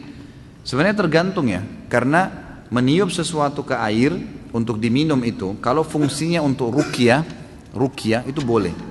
Tapi kalau umumnya doa, itu tidak pernah ada anjuran. Jadi doain apa saja terus ditiup air itu nggak pernah ada anjuran. Tapi kalau untuk meruqyah, memang untuk mengobati, ini memang pernah, gitu kan? Ada beberapa riwayat yang tersebutkan khusus untuk mengobati orang yang keracunan dan kena sihir atau kesurupan. Itu memang ada anjuran, difokuskan ke situ. Bagaimana cara membedakan bisikan yang datang dari syaitan atau kata hati kita sendiri? Kadang-kadang ketika sholat di dalam hati suka bicara sendiri. Bagaimana cara menyikapinya Ustaz? Sahkah sholatnya? Bagaimana hatinya bicara sendiri nih? Allah mengatakan alladzi yuwaswisu fi sudurin nas. Apa bahasanya setelahnya? Minal jinnati wan nas. Yang bisikin itu syaitan. Kalau dalam jiwa kita sendiri, gitu kan, jinnati wan nas. Sebagian ulama tafsir mengatakan nas ini termasuk jiwa, memang jiwa dia sendiri. Dia kadang-kadang berbicara. Ya masalah membedakan atau tidak membedakan itu umumnya ulama bilang, kalau bisikan-bisikan dalam hati cenderung kepada keburukan, misal malas beribadah, mau berbuat maksiat, cenderung pada keburukan, menunda-nunda ibadah, bisa dari syaitan, bisa dari jiwa dia yang ammaratun bisu. Karena jiwa manusia ada yang cenderung kepada keburukan, ada itu. Itu harus dilawan, ditepis. Tapi umumnya ulama mengatakan syaitan menunggangi itu jiwa yang ammaratun bisu, dan dia bergabung di situ. Qarin di sebelah kita, syaitan yang di sebelah kita itu selalu menunggangi sisi jiwa kita yang ada kecenderungan pada keburukan, gitu kan. Potensi itu ada, makanya ditepis. Semua bisikan yang termotivasi untuk ibadah, kita lihat fakir miskin lewat, tiba-tiba dalam hati kita, bantu tuh kesian. Telepon tuh orang tua sudah lama ini tidak telepon ayah saya, mau silaturahim, mau bakti sama orang tua. Oh, mau bantu ada tetangga yang lagi sakit, atau ada orang yang lagi sakit mau dijenguk di rumah sakit, ada bisikan, itu berarti positif, diikutin. Itu juga dari malaikat atau dari jiwa dia yang memang cenderung dengan kebaikan. Seringnya seseorang itu mengasah jiwanya dalam kebaikan, akan membuat jiwanya lebih pekah, gitu kan, dalam kebaikan itu. Dan seringnya seseorang melatih dirinya, jiwanya dalam keburukan, akan membuat lebih pekah dalam keburukan itu. Bahkan kata ulama, bisa jiwa lebih hebat keburukannya daripada syaitan, dan bisa juga jiwa lebih hebat daripada bisikannya malaikat dalam kebaikan. Tergantung bagaimana dia membiasakan dirinya, gitu. Tapi umumnya syaitan menunggangi keburukan, kecenderungan burukan tersebut, dan malaikat juga menunggangi potensi baik dalam jiwa manusia. Bagaimana jika ingin sholat berjamaah tapi makmum atau imam tidak mau sejajar? Bagi jemaah perempuan, bagaimana seharusnya sholat sendiri-sendiri karena imam tidak mau sejajar? Ataukah jemaah meskipun jika imam atau makmum maunya imam lebih ke depan dibanding makmumnya, tetap sholat berjamaah, tidak ada masalah itu. Ya, tidak ada masalah. Apakah bergerak 3 kali dalam keadaan sholatnya batal seperti garuk-garuk misalnya? Kalau Imam Syafi'i mengatakan batal kalau lebih dari 3 kali, jadi tidak dibolehkan lebih dari 3 kali. Tapi jumhur ulama mengatakan tetap tidak batal kalau memang orang itu punya udzur, memang harus dia lakukan. Tapi kalau gerakan sia-sia membatalkan sholat nih. Ada orang sia-sia memperbaiki kopiah atau apalah gitu kan. Ya, ini keseringan dilakukan, makanya tidak boleh. Tapi kalau darurat memang harus menggaruk, memang gatal sekali, itu tidak ada masalah insyaallah. Ada seseorang yang mengatakan zikir kalau hanya di mulut tidak ada gunanya, termasuk bacaan Quran. Tapi yang afdal tengah malam. Saya nggak tahu apa maksudnya ini. Tentu kalau baca Al-Quran, zikir, berdoa adalah ibadah badan. Ibadah badan ya, mestinya memang diucapkan dengan lisan. Itu yang kita tahu. Nabi SAW diketahui oleh para sahabat kalau lagi berzikir dengan suara yang didengarkan oleh mereka, dengan komat kamitnya mulut Nabi SAW. Jadi memang seperti itu. Kalau ada orang yang mengatakan ini percuma, ini butuh dalil. Dari mana percuma? Memang begitu panduannya. Cuma memang ibadah badan harus diikuti dengan ibadah hati ya. Ibadah hati itu ikhlas, tawakal, roja, berharap, khauf, takut, itu semua harus ada, gitu kan? Perasaan itu ibadah hati menguatkan ibadah badan, ya, gitu. Jadi ikhlas, doa, zikir yang dibaca dengan mulut diikuti dengan keikhlasan dalam hati, baru diterima. Apa yang harus kita lakukan apabila lupa jumlah rakaat ketika sholat dan bagaimana tata cara sujud sahwi? Tentu saja diambil yang lebih sedikit ya. Kalau misalnya sholat 4 rakaat lupa 4 atau 3 ya, diambil 3. Ini kemarin kalau ikut tablik akbar terjawab nih. Riwayat Abdurrahman bin Auf itu kan. Bagaimana beliau waktu Umar bin Khattab dulu dengan Ibnu Abbas radhiyallahu anhu ajma'in bingung. Kata Umar kepada Ibnu Abbas, apakah kau tahu hadis Nabi SAW tentang orang kalau lupa rakaat sholatnya? Kata Ibnu Abbas, tidak ya Amir Mukminin. Di zaman khilafahnya Umar. Lalu kata Ibnu Abbas, apakah anda punya informasi? Kata Umar, tidak ada. Lalu kata Ibnu Abbas, tiba-tiba Abdurrahman masuk kepada kami dan berkata, waktu kami tanya, beliau mengatakan, saya punya kabarnya. Kata Nabi SAW, kalau seseorang kalian sedang sholat, kemudian dia lupa 2 atau 1 kah dia sholat, dia pilih 1. Kalau dia ragu 3 kah atau 2, dia pilih 2. Kalau dia ragu 4 atau 3, dia pilih 3, gitu kan? Kemudian dia sebelum salam sujud sahwi 2 kali atau 2 kali sujud. Dan sesuai kita sebutkan, sujud sahwi boleh membaca bacaan-bacaan sujud dan diantara duduknya tidak usah ya, baca apa-apa. Jadi begitu selesai tahiyat, sudah selesai sebelum salam sujud, baca 2 sujud, kemudian duduk, nggak usah baca apa-apa, sujud, baca lagi bacaan sujud, kemudian duduk baru salam. Nah, itu. Ini kalau kita mengingat kelalaian kita sebelum salam. Kalau misal antum sholat udah salam nih, udah bubar berdiri ke masjid atau lagi duduk kemudian buka HP, ternyata kayaknya tadi kurang 1 rakaat deh. Tapi kita sudah selesai sholat nih, maka langsung berdiri, tambah rakaat yang kita lupain tuh, langsung saja Allahu Akbar, misalnya 1 rakaat kelupa, sholat 1 rakaat sampai salam, gitu kan? Kemudian setelah salam baru sujud sahwi. Sujud sahwinya setelah salam, karena ingatnya setelah salam sholat awal. Ini hadis Bukhari dalilnya, bahwasanya Nabi SAW pernah habis sholat, rakaat kedua sholat asar, beliau salam. Begitu tahiyat pertama langsung salam. Lalu beberapa sahabat bingung, kok asar 2 rakaat, tapi di depan saf pertama ini ada Abu Bakar, ada Umar, ada sahabat-sahabat yang senior, dan mereka tidak bicara. Nabi SAW seperti umumnya habis zikir, beliau langsung berdiri menuju ke pintu masjid, lalu menunggu di pintu masjid adakah sahabat yang mengeluh, yang mau minta sesuatu pada beliau gitu kan. Sampai ada satu sahabat Badui datang kepada Nabi mengatakan, ya Rasulullah, apakah sekarang sholat asar sudah berubah menjadi 2 rakaat atau anda lupa? Turun wahyu nggak menyampaikan itu? Kata Nabi, saya tidak lupa, kan gitu. Dan tidak ada wahyu turun, artinya Nabi yakin ini 4 rakaat beliau kerjakan. Ini hadis sahih riwayat Bukhari.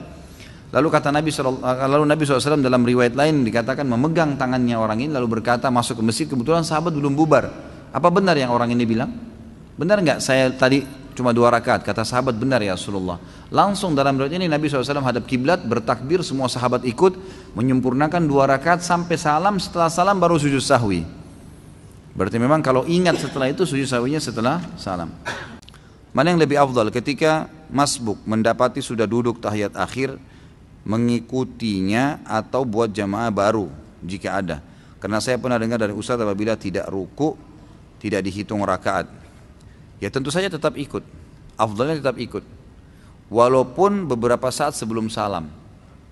Karena antum dihitung mendapatkan jamaah pertama. Jemaah pertama pahalanya beda dengan jemaah kedua. Jemaah pertama itu lebih masuk di awal waktu dihitung. Lebih besar. Jadi lebih baik tetap ikut walaupun sudah tahiyat terakhir. Jika tiba waktu sholat, apa ini? Waktu masih panjang, lebih utama mana untuk perempuan? Langsung sholat atau sholat apa ini? Atau sholat sesampai di rumah?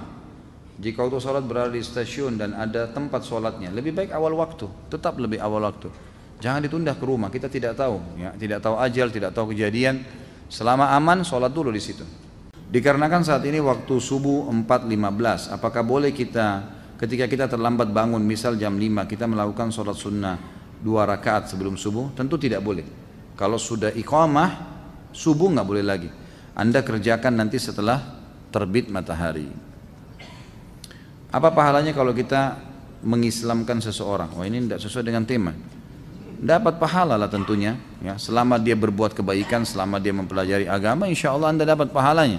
Dan hadis Nabi SAW kepada Ali bin Abi Thalib pada saat perang Khaybar, gitu kan, hai Ali, jalanlah dengan tenang menuju ke mereka, ke orang-orang Yahudi itu, lalu tawarkan mereka Islam. Kalau mereka nolak, tawarkan mereka jizyah. Kalau mereka nolak, tawarkan mereka untuk, ya, perang, gitu kan. Dan ingatlah Ali, kalau ada satu orang yang sempat mendapatkan hidayah karena kamu, maka itu lebih baik daripada humurun ni'am. Humurun ni'am ini adalah bisa diterjemahkan dengan unta betina merah yang besar atau nikmat yang terbesar yang sedang dimiliki oleh seseorang. Bagaimana dengan bisikan syaitan yang datang saat sholat, namun isi bisikan tersebut adalah berupa solusi atau jalan keluar, ya, kita ke depan. Jadi seperti sebuah solusi tautis yang datang ke kita, dan kadang itu benar dan jujur. Itulah permainan syaitan ke Anda, mengingatkan kunci, mengingatkan janji, mengingatkan benda yang lupa taruh di mana. Akhirnya nanti setiap kali ada benda hilang kita sholat, sholatnya kena benda hilang, mau tahu, gitu kan. Itulah permainan syaitan, gitu. Jadi itu semua permainan syaitan, tidak boleh dipercaya, gitu. Dia kalau masalah benar ya karena kebetulan memang saja dia ingatkan kita, memori kita saja yang diputar sama dia sehingga kita bisa mengingatnya. Sebagaimana kita bisa dibuat mengkhayal, mengingat lawan jenis dalam sholat, ada orang menghitung keuntungan transaksi, ini semua permainan syaitan. Kata Nabi SAW kepada Uthman bin Abi Mad'un, sahabat Nabi radhiyallahu anhu, pada saat beliau berkata, ya Rasulullah, saya kalau sholat, saya selalu merasa terganggu, lupa dengan pekerjaan, lupa dengan sholat saya, mengingat pekerjaan, mengingat keluarga, mengingat beragam macam hal. Kata Nabi SAW, itu syaitan yang bernama khinzib atau khanzab, yang bertengkar di sebelah kiri kuping musalli, kemudian mengingatkan kepada dia, ingatlah ini, ingatlah itu, sampai dia lupa berapa jumlah rakaat yang dia sholat, gitu ya. Jadi ini kata Nabi SAW, kalau datang kepadamu, bacalah isti'adzah, a'udzubillahi minasyaitonirrajim, dan meludahlah sebelah kiri 3 kali, ditiupkan, ya, ditiup 3 kali seperti itu. Pada malam Jumat kita disunnahkan membaca surah Al-Kahfi, dan di tahiyat akhir kita disuruh selalu berdoa dijauhkan dari fitnah Dajjal. Apakah kita bisa terkena fitnah Dajjal? Bukankah Dajjal keluarnya nanti mendekati hari kiamat? Mohon penjelasannya. Pertama, tentu saja amal-amal yang kita baca, minta dijauhkan dari fitnah Dajjal, minta ini Dajjal ya, ada lebih jauh lagi.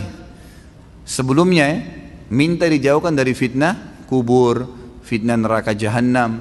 Pertanyaannya, apakah ya kita kalau baca minta dijauhkan neraka jahanam, berarti kita akan masuk neraka jahanam sekarang? Bukan itu kan? Jadi kita baca untuk kebutuhan kita nanti. Pertama, orang yang tidak dapat Dajjal, maka dia akan mendapatkan pahalanya.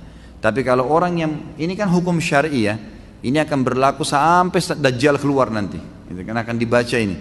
Bahkan sebagian ulama mengatakan doa ini walaupun Dajjal sudah terbunuh nanti, dalam hadis Sahih Bukhari dikatakan Nabi Isa akan datang membunuh Dajjal, dan setelah itu menghancurkan salib, membunuh babi, kemudian tidak ada satu rumah pun di muka bumi kecuali semuanya masuk Islam, dan Isa akan berhukum dengan hukumku, Al-Quran. Maka Nabi Isa AS sholat seperti sholatnya muslimin, puasa seperti puasanya muslimin, haji seperti hajinya muslimin. Pada saat itu bacaan doa ini kata ulama mesti dibaca, padahal Dajjal sudah dibunuh. Kenapa dibaca? Karena perintah Allah. Bagi yang belum mendapatinya kayak kita sekarang, bagi yang dekat mendapatinya atau sementara Dajjal masih hidup, bagi yang sudah Dajjal mati pun ini perintah agama. Tetap dilakukan, seperti itu memahaminya. Saya menonton kajian dosa besar 53 via YouTube. Pada sesi tanya jawab, kita dilarang sholat di masjid yang berhiasan emas. Lalu bagaimana di Mekah? Pada kiswanya saya mendapatkan referensi disulam dengan benang yang mengandung emas. Ya. Tentu yang dilarang adalah membangun masjid dari emas, kan gitu. Itu yang dilarang. Sama halnya begini, lebih untuk jelasnya saya kasih contoh lain dulu. Laki-laki tidak boleh menggunakan baju dari sutra. Sudah pernah kita bahas tuh, salah satu dosa besar. Ulama membahas, ini kan kalau sutra semua. Bagaimana kalau ada baju batik, ada satu talinya benangnya sutra asli. Bolehkah dipakai? Sama hukum air. Air itu di dalam riwayat disebutkan, apapun yang terjatuh di dalam air tersebut selama tidak mengubah rasa, bau, warna, tetap suci. Kan itu. Berarti sesuatu yang sedikit itu tidak mempengaruhi sesuatu yang besar dalam beberapa hal yang berhubungan dengan agama kita ini. Kan gitu.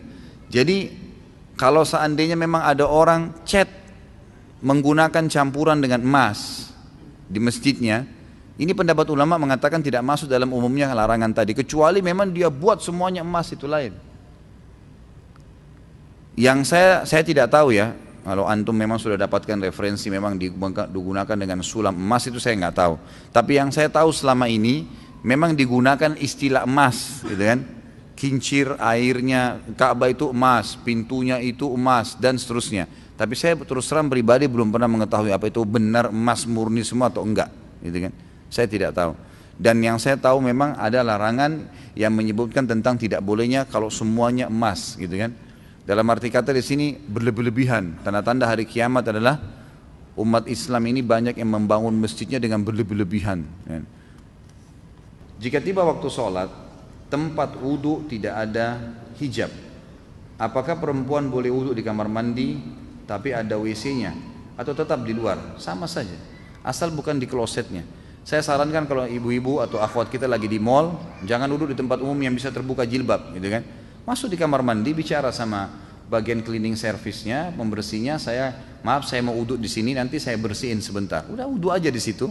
Usahakan tidak mengotori semuanya dengan cara mengambil air, mengusapnya, gitu kan? Mengambil air, mengusap telapak tangan, mengusap wajah, ya semampunya. Jilbab juga mungkin bisa dibuka karena perempuan semuanya.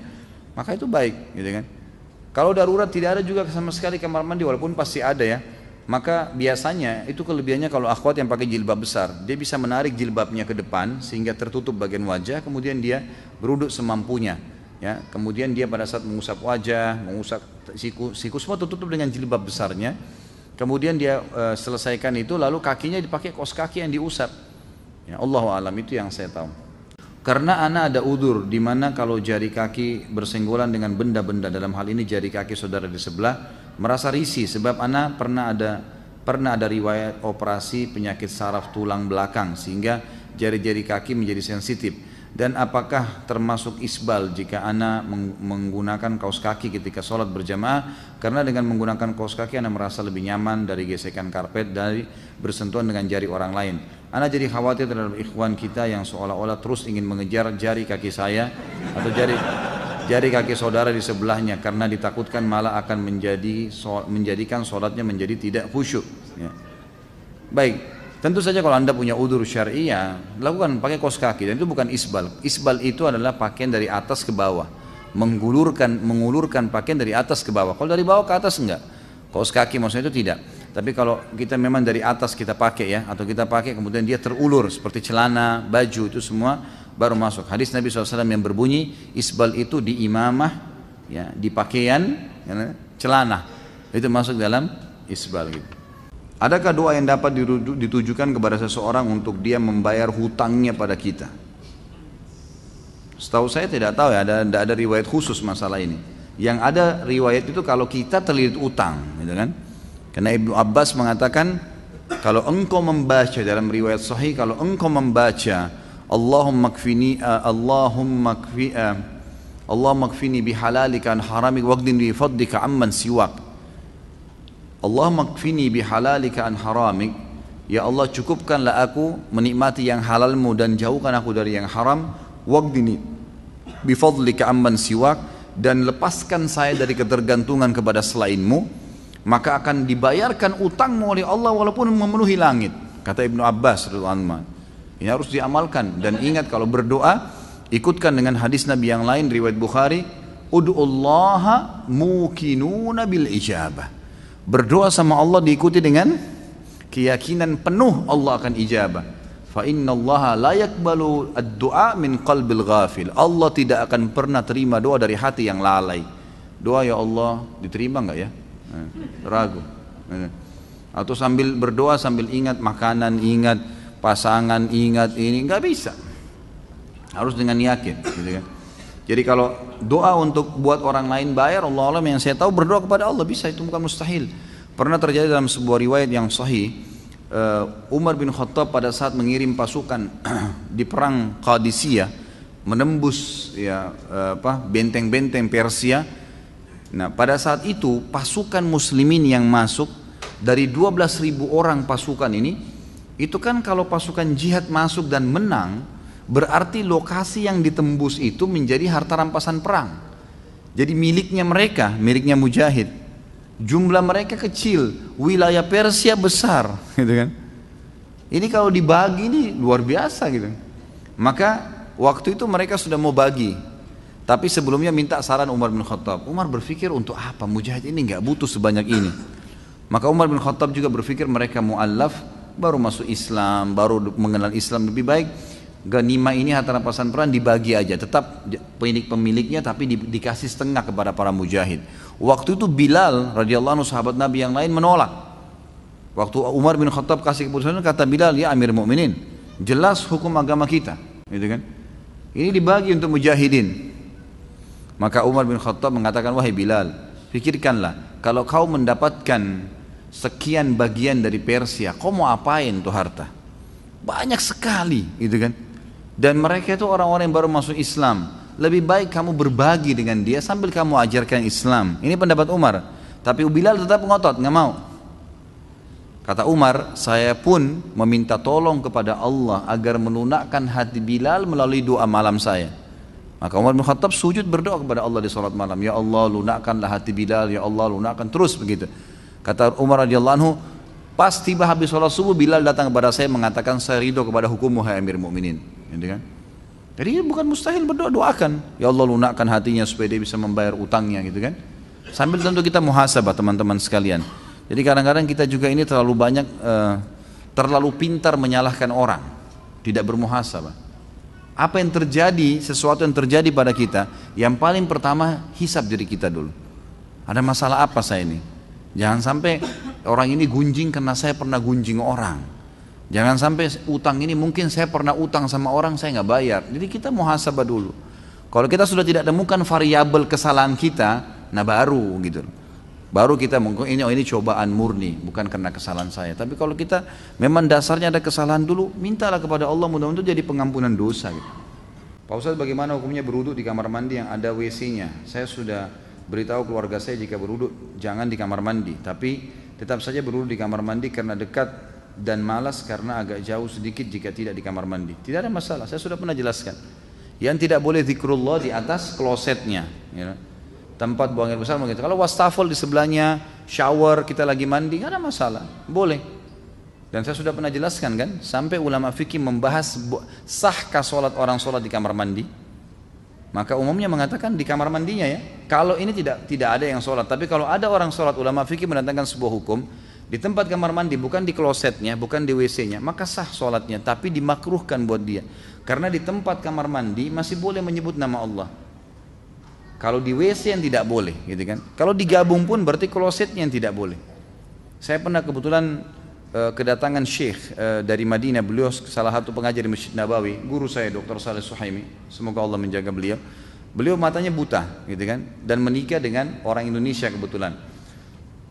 waktu waktu dia baru nikah dengan istrinya mungkin cerita mungkin sekitar di atas 10 tahun yang lalu ya. Karena dia menikah dengan salah satu murid pengajian saya di Makassar waktu itu.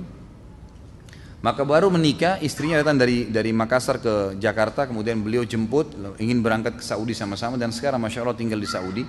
Maka pada saat itu, awal mereka ketemu, setelah akad nikah dan kumpul, lalu saya temanin di hotel di Jakarta, lalu saya begitu ketuk pintunya, syekhnya sempat manggil, Khalid ada butuh sesuatu, saya datang, istrinya dari belakang tembok menanyakan, Ustaz tolong tanyakan kepada syekh, waktu itu beliau belum bisa bahasa Arab gitu kan, coba tanyakan ke syekh, saya dengar syekh ini setiap kali masuk kamar mandi, di wastafel, dia kalau mau wudhu baca bismillah, apa boleh baca nama Allah di kamar mandi gitu kan, pertanyaan seperti ini, maka saya tanyakan kepada syekh dalam bahasa Arab, dan beliau mengatakan, fatwa ulama umumnya boleh, selama bukan di klosetnya gitu kan.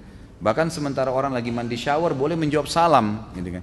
Karena kamar mandi tidak ada larangan, tapi WC yang ada larangan. Allahu alam. Apakah tidak merapatkan kaki ketika sholat berjamaah dapat menggugurkan pahala sholat berjamaah walaupun jarak antara pundak sudah rapat? Tentu tidak, tapi membuat syaitan masuk dan membuat tidak khusyuk. Itu jadi tidak menggugurkan sholat. Baik, pertanyaan pertama, Allahumma inni as'aluka jannata wa ma qarraba ilaiha min qaulin wa amal. Wa a'udzubika minan nar wa ma qarraba ilaiha min qaulin wa amal. Saya selalu berdoa ini. Bagaimana menurut Ustaz terus? Terima kasih. Insyaallah Ustaz sehat selalu dan dilindungi Allah. Jazakallah khair. Amin. Tentu ini doa yang positif ya.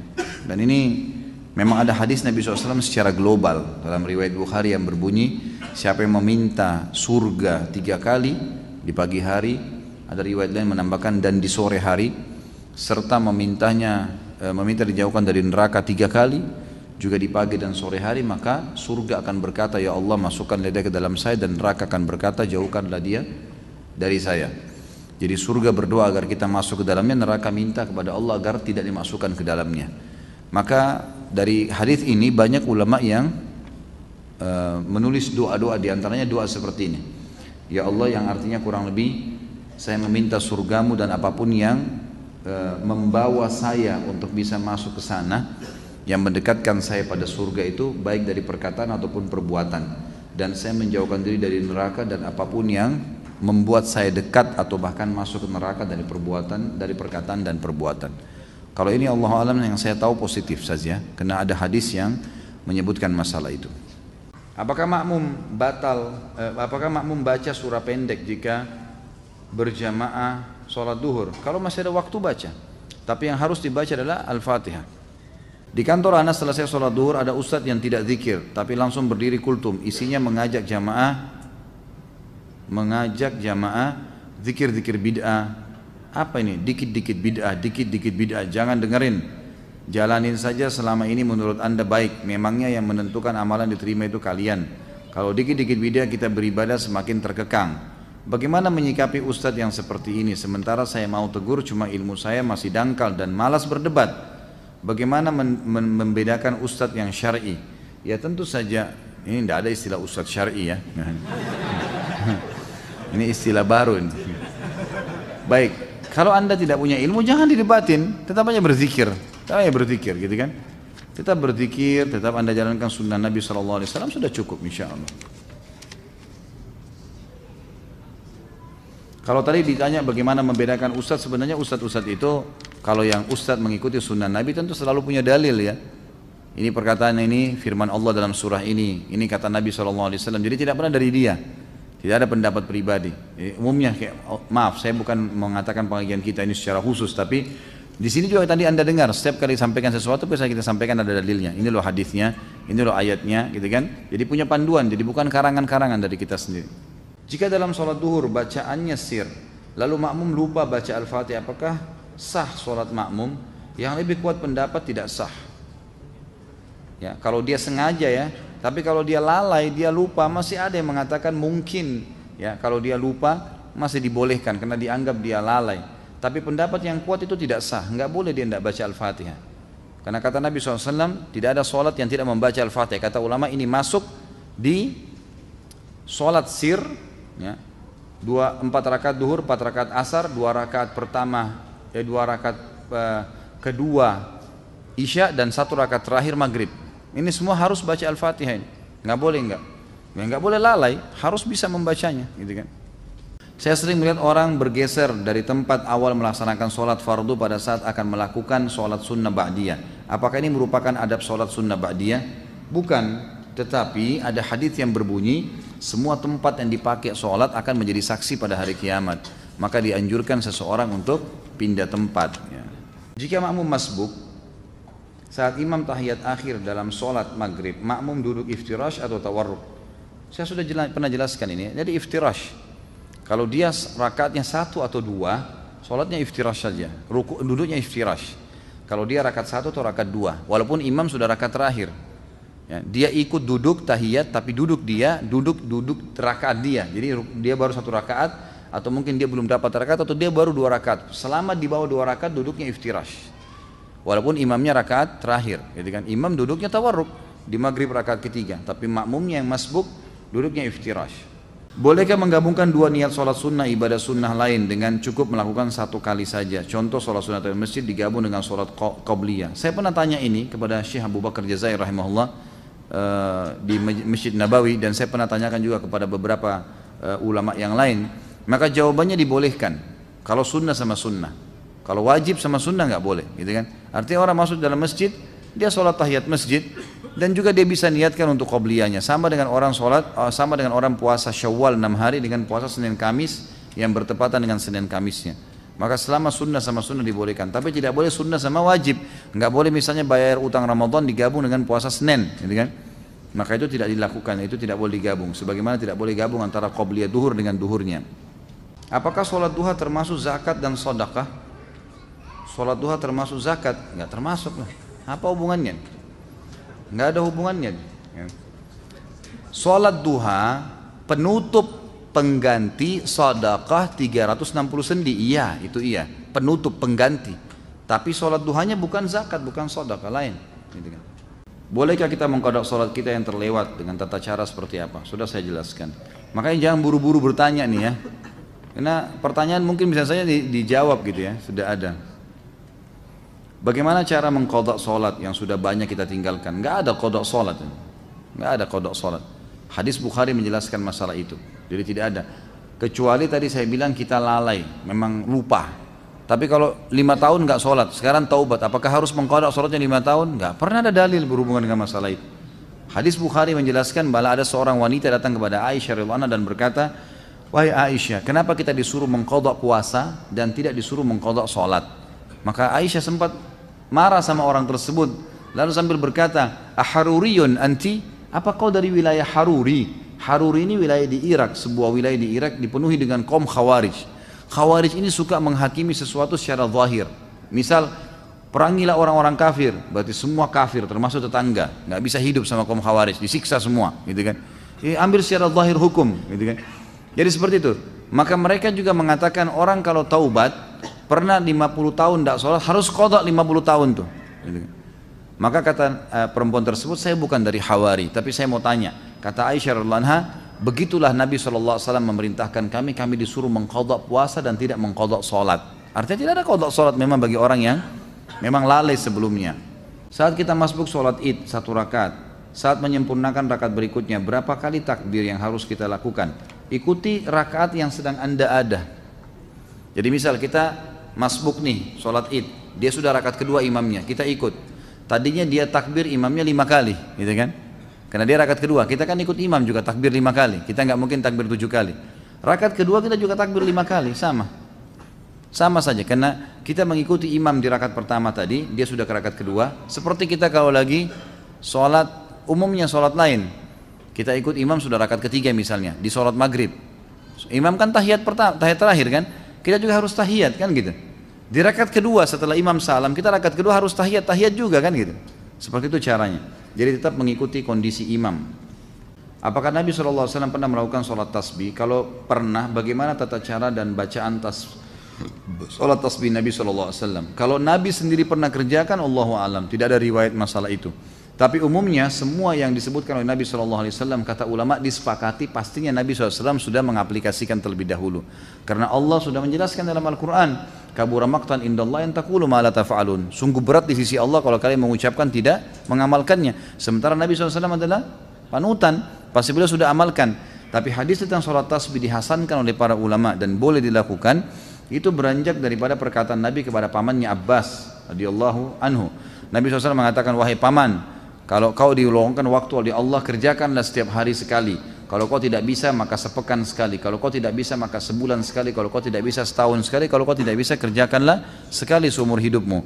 Maka kerjakanlah 2 rakaat sholat. Ada riwayatnya mengatakan 4 rakaat sholat. Di setiap sholat begitu kamu takbir paman, ucapkanlah subhanallah alhamdulillah wa la ilaha illallah wallahu akbar sebanyak 15 kali. Kemudian bacalah setelah itu iftitah, baca al-fatihah, baca surah. Kemudian pada saat ruku, sebelum baca 2 ruku, membaca 10 kali tasbih tadi. Kemudian 2 ruku, kemudian bangun dari ruku, sami Allah liman hamidah, i'tidal, baca dulu tasbih 10 kali, kemudian baru baca 2 i'tidal. Sujud juga begitu. Pada saat sujud maka baca dulu 10 kali, baru kemudian baca 2 sujud. Duduk di antara 2 sujud, baca 10 kali lagi tasbih, kemudian baru membaca doa di antara 2 sujud, lalu sujud, baca lagi tasbih 10 kali, kemudian baca 2 sujud, lalu kemudian sebelum berdiri ke rakaat kedua, duduk dulu baca 10 kali. Nah, jadi kurang lebih ada 75 kali bacaan dalam satu kali atau satu rakaat. Selebihnya seperti sholat biasa. Jika kita terjebak macet di jalan, tidak bisa melaksanakan sholat asar, apakah boleh dijamak sama maghrib? Jika sholat maghrib juga ketinggalan, boleh lakukan di saat sholat isya. Tata caranya bagaimana?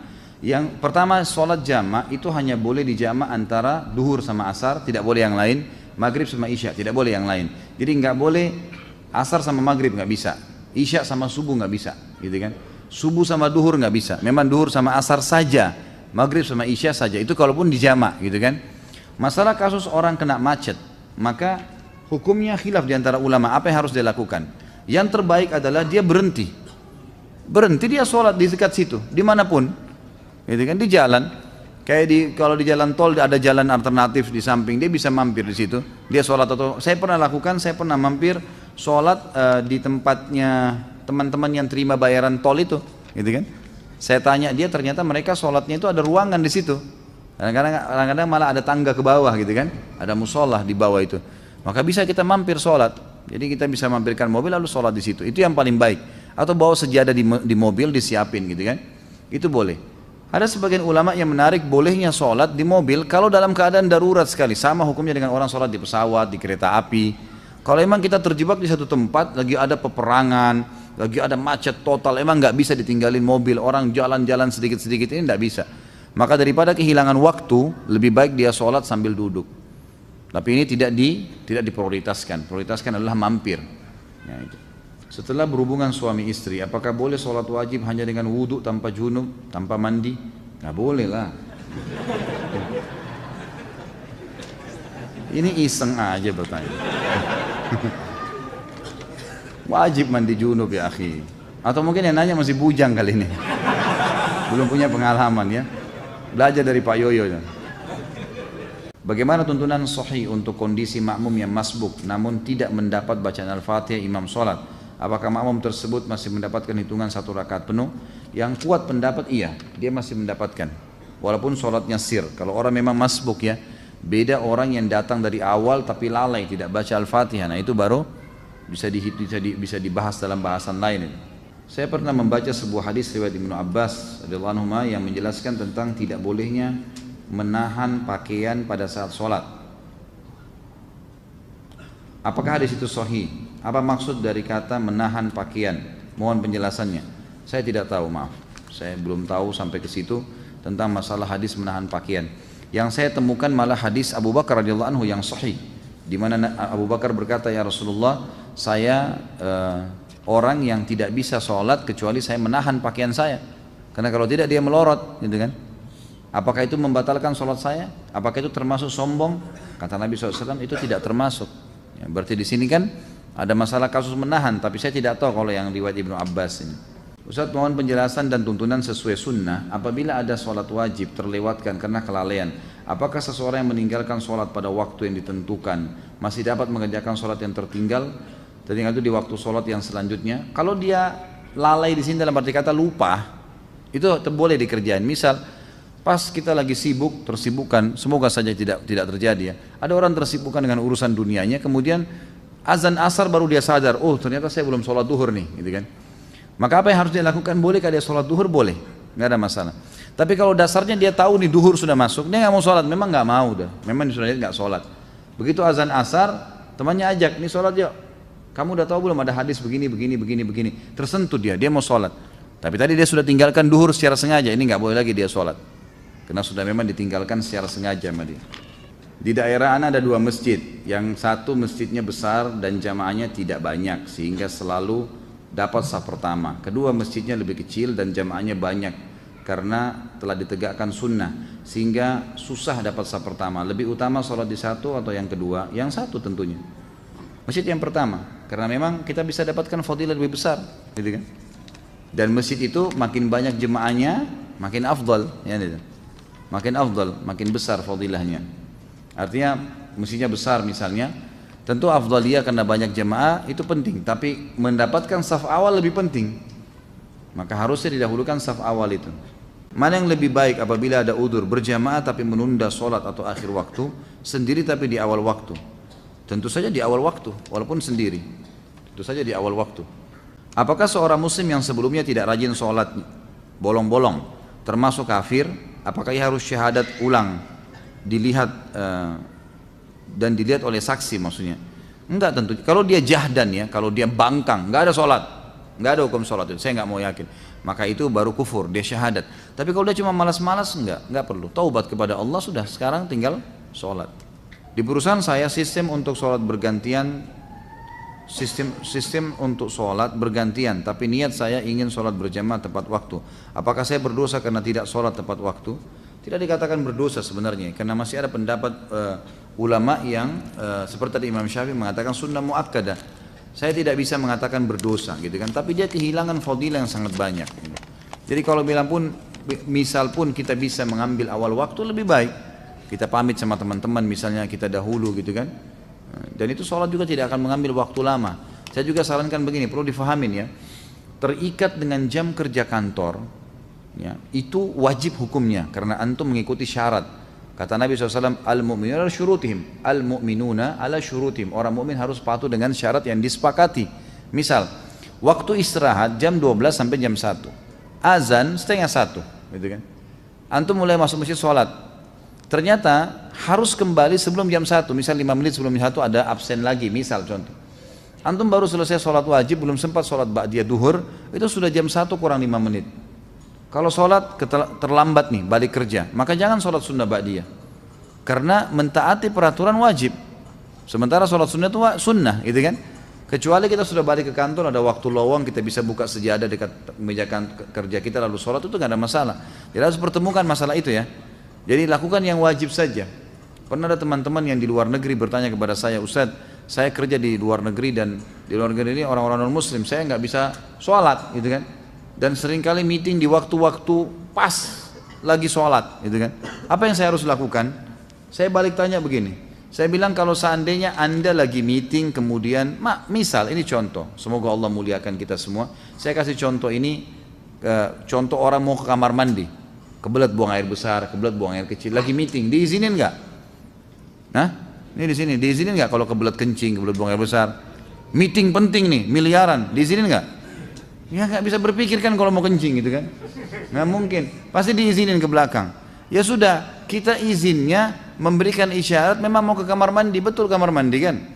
Ke kamar mandi, dan orang saya bilang lagi kalau masuk kamar mandi, lagi kebelet, pamit, lagi meeting. Kalau kita butuh waktu 10-15 menit diizinin nggak?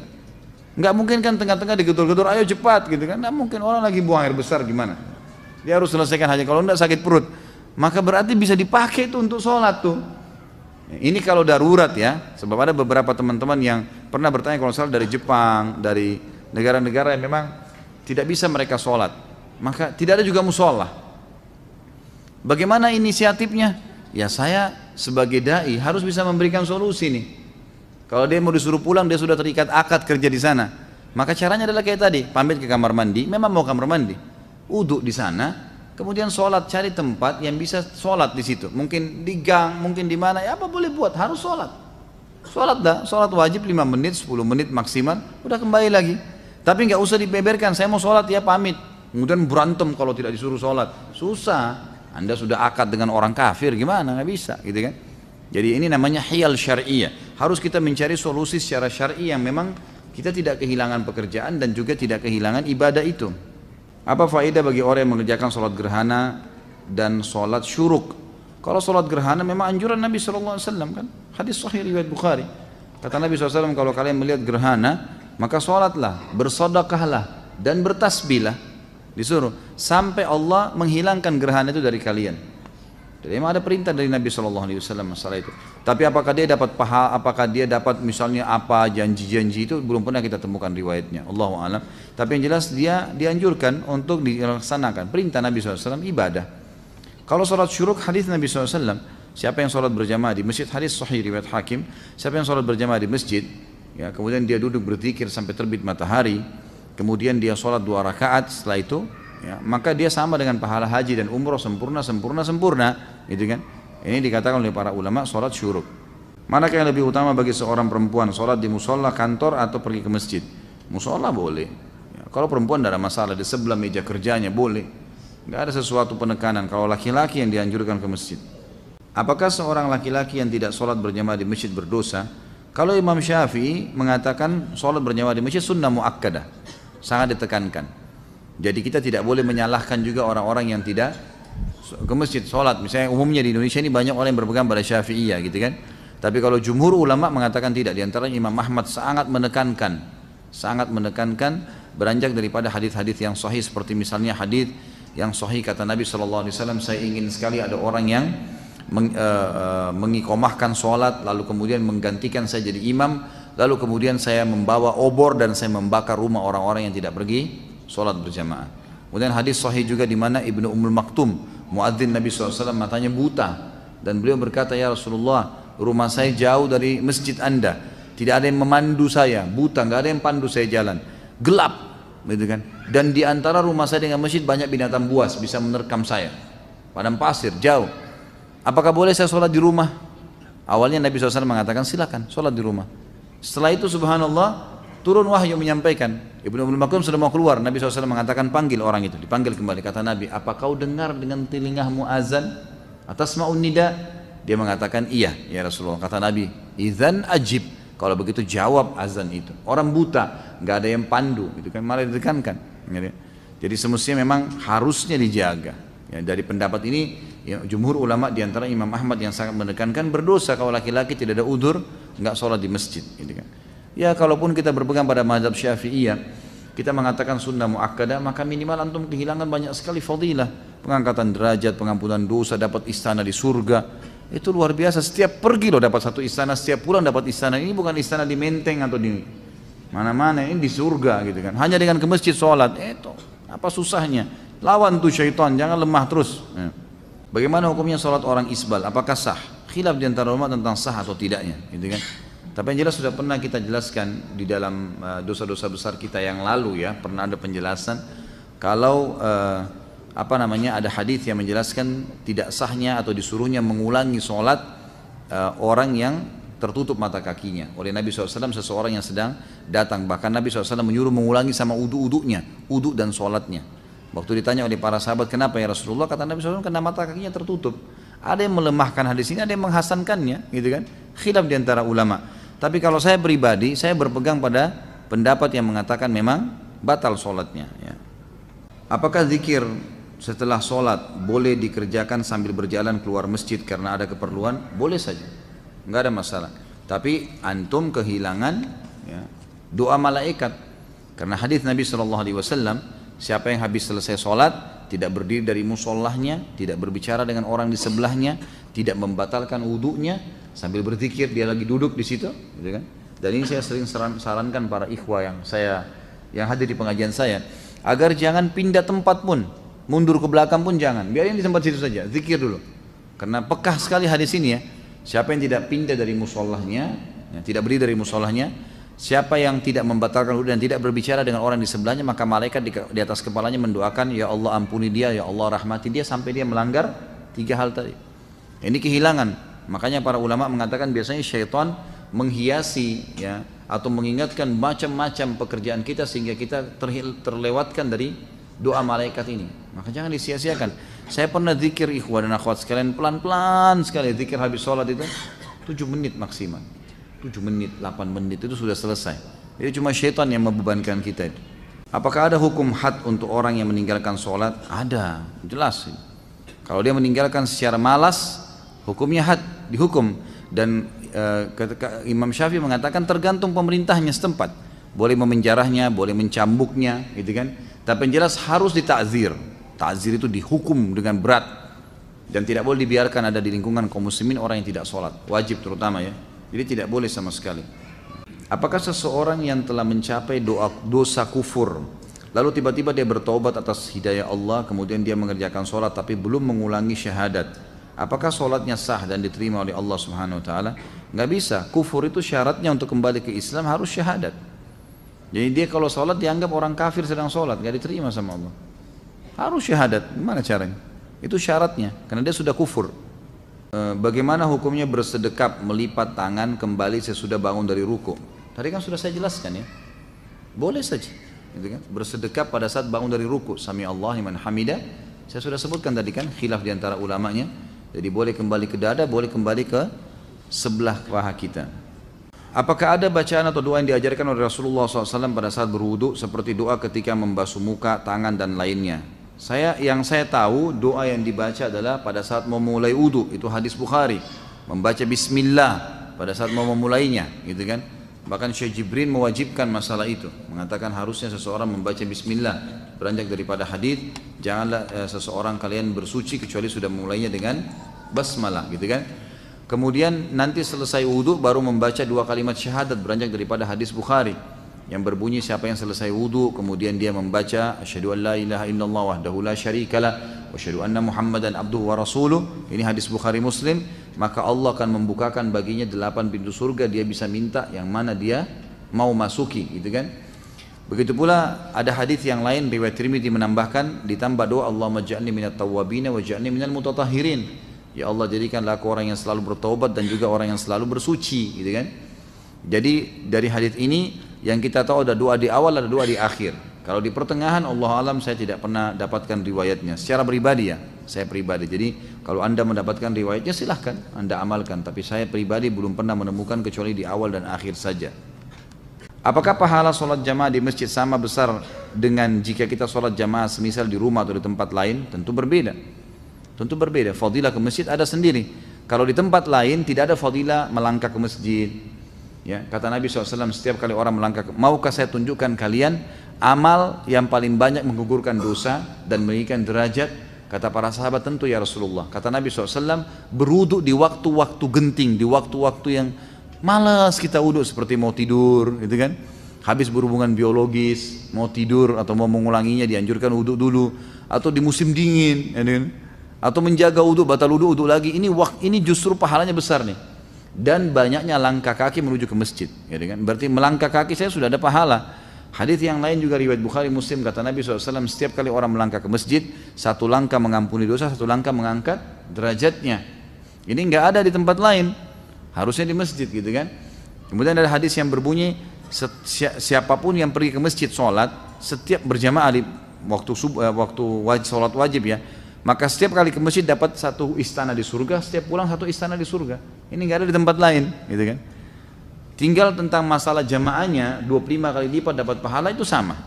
Itu sama, karena hadis Nabi SAW menjelaskan sholat berjamaah sama saja mendapatkan pahala 25 kali lipat itu dan diangkat 27 derajat. Allahu a'lam. Apakah boleh mengerjakan sholat witir bertepatan dengan berkumandangkannya azan subuh? Karena saat mengerjakan tahajud waktunya sudah sangat dekat dengan waktu subuh, sementara saya belum sholat witir. Pertama sekali saya sarankan antum sholat witir seperti sekarang nih, ba'da isya, gitu kan? Itu lebih baik. Nah, itu lebih baik. Dan nanti kecuali kalau antum memang sudah terbiasa bangun jam 2, setengah 3, masih panjang jeda waktu menjelang subuh, itu baru. Kalau enggak, saran saya jangan tinggalkan witir sebelum tidur. Nah, baik sebelum tidur atau habis ba'da isya langsung sholat witir. Itu sudah disepakati oleh para ulama berangkat daripada hadis Bukhari, di mana sahabat-sahabat menyampaikan diantaranya ya Abu Hurairah anhu yang mengatakan saya diwasiatkan kepada saya 3 hal yang saya tidak pernah tinggalkan selama hidup saya, puasa 3 hari setiap bulan, 2 rakaat sholat duha, dan saya tidak pernah tidur kecuali saya sudah witir. Agar antum tidak mengejar di malam hari kecuali sholat tahajud, gitu kan? Pertanyaan tadi, bolehkah sholat witir sementara azan dikumandangkan? Boleh jawabannya. Hadis Bukhari menjelaskan masalah itu. Bahwasanya Nabi SAW mengatakan kalau kalian dengarkan azan, segeralah berwitir. Segeralah berwitir. Artinya masih boleh kan?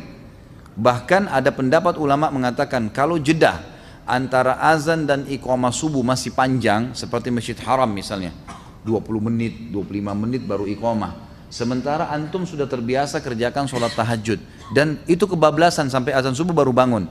Boleh mengerjakannya antara azan iqamah subuh. Karena itu bukan waktu yang dilarang untuk sholat. Kalau sudah iqamah subuh waktu dilarang sholat, nggak boleh. Berarti di sini pendapat ulama mengatakan masih boleh mengerjakan sunnah-sunnah antara azan dan iqamah subuh, gitu kan? Jadi ini termasuk ini, yang bisa diambil pelajaran dari situ tadi. Semoga Allah senantiasa memberkahi Ustaz Khalid beserta keluarga dan kita semua yang hadir di majelis ilmu ini. Amin. Mudah-mudahan jazakallah khair atas doanya. Sholat sunnah afdalnya dikerjakan di rumah. Saya biasa mengerjakan sholat sunnatul fajr di rumah. Namun masjid di tempat saya, jarak antara azan dan iqamah hanya sebentar. Saya terkadang ketinggalan takbiratul ihram bersama imam, tapi tetap dapat rakaat pertama. Sebaiknya saya sholat sunnah di rumah atau di masjid? Di masjid, gitu kan? Di masjid. Jangan antum kejar ikan teri, ikan paus lewat ini. Mana? Sholat sunnatul fajr itu ikan teri dibandingkan sholat subuh, itu ikan pausnya, gitu kan? Jadi jangan ketinggalan, sholat di masjid tidak masalah. Kan lebih afdal kalau sholat di rumah, kalau sholat sunnah kan gitu, lebih afdal. Jadi jangan sampai mengejar afdaliyah sunnah, ketinggalan fadilah yang besar dari sholat wajib. Karena mulai Allahu Akbar imam, kita juga Allahu Akbar, itu sudah dicatat pahala tuh. Jadi itu ada fadilah, jangan ketinggalan itu. Bahkan kalau perlu kita masuk masjid sudah mau iqamah, ya sudah kita sholat subuh gitu kan. Nanti sunnatul fajrnya ulama berpendapat mengatakan sunnatul fajr pernah dikerjakan oleh Nabi SAW setelah terbit matahari. Itu dibolehkan bagi orang yang sudah rutin mengerjakannya. Kalau dia ketinggalan sudah masuk masjid subuh sudah iqamah, dia sholat subuh kemudian nanti dia setelah terbit matahari sebelum duha dia boleh mengerjakan sunnatul fajr yang ketinggalan itu. Bagaimana Anda menyikapi setiap akan sholat pasti ingin sekali buang angin? Apa anu harus diruqyah? Gimana kira-kira? Ruqyah boleh, silahkan ruqyah. Mungkin waswas syaitan, itu waswas syaitan ya, harus dilawan. Dan cara yang efektif adalah jangan biasakan buang angin. Emang betul. Jadi orang yang biasa tidak bisa tahan buang angin itu karena beranjak dari apa? Kebiasaan dia. Dia udah biasa, mungkin di depan teman-temannya kadang-kadang bercanda, memang dia gangguin mereka, gitu kan? Emang gitu, dia sering iseng. Nah, akhirnya sudah terbiasa, gitu kan? Jadi itu menjadi hal yang selalu kayak orang yang terbiasa, ngupil, orang yang biasa korek kuping, jadi karena dia jadikan kebiasaan, jadi terbiasa, sama dengan itu.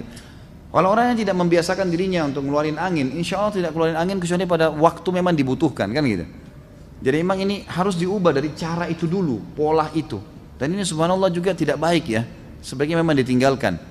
Jadi ini insya Allah dengan cara antum terapi diri supaya jangan sampai sering mengeluarkan angin, terutama dengan mengolok-olok gitu kan, ada bercanda, termasuk juga di depan pasangan misalnya. Lebih baik kita menjaga itulah, kecuali darurat sekali ya, kecuali darurat. Kalau ruqyah saya sarankan silakan ruqyah, bisa jadi was-was juga syaitan, bisa terjadi. Ketika zikir setelah sholat, kemudian ada orang yang mengucapkan salam kepada kita lalu kita membalasnya sehingga zikir setelah sholat kita terpotong, apakah kita harus mengulangi zikir tersebut atau lanjutkan? Lanjutkan saja, tidak ada masalah. Nabi SAW pernah melakukan hal tersebut.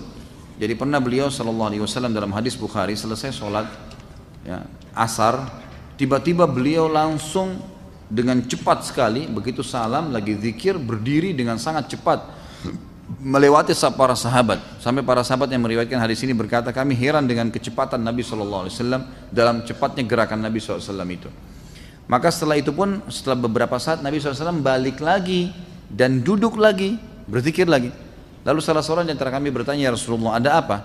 Kata Nabi SAW, tadi saya tiba-tiba teringat di rumah saya ada kurma sedekah yang sudah saya niatkan mau keluarkan. Maka saya tidak ingin itu tertunda. Maka saya pun segera mengeluarkannya lalu kemudian saya balik berzikir.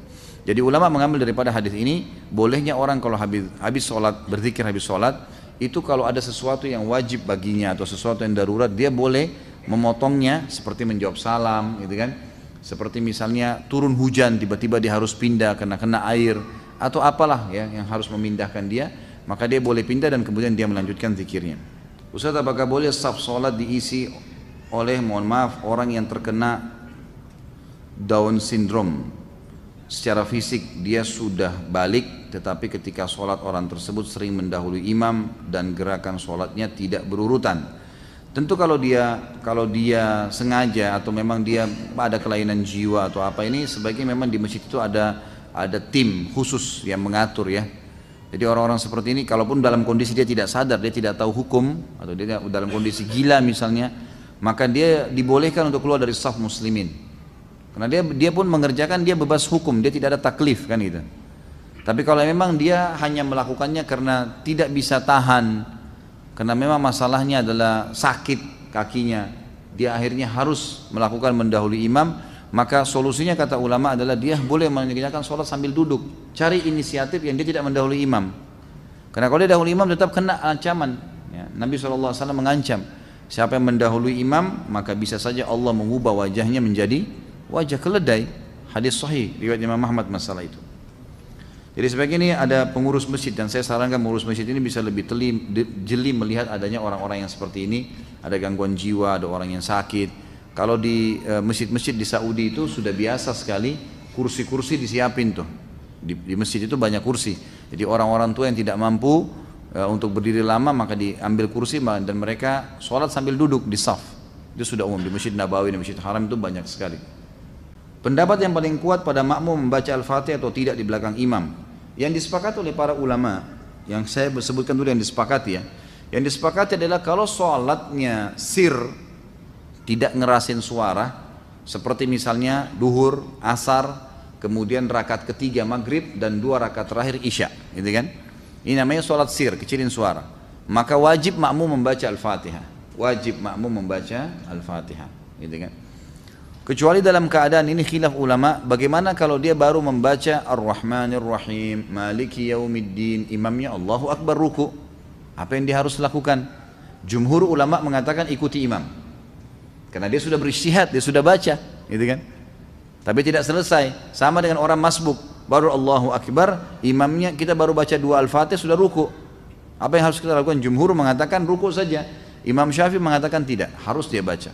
Nggak bisa. Dan dia boleh ketinggalan untuk mengejar Al-Fatihah sampai 3 gerakan. Kalau dalam mazhab Syafi'iyah, gitu kan? 3 gerakan artinya ruku, sami'allahu hamidah, sampai sujud pertama. Nah itu dia boleh tetap menyelesaikan Al-Fatihahnya lalu dia mengejar imam.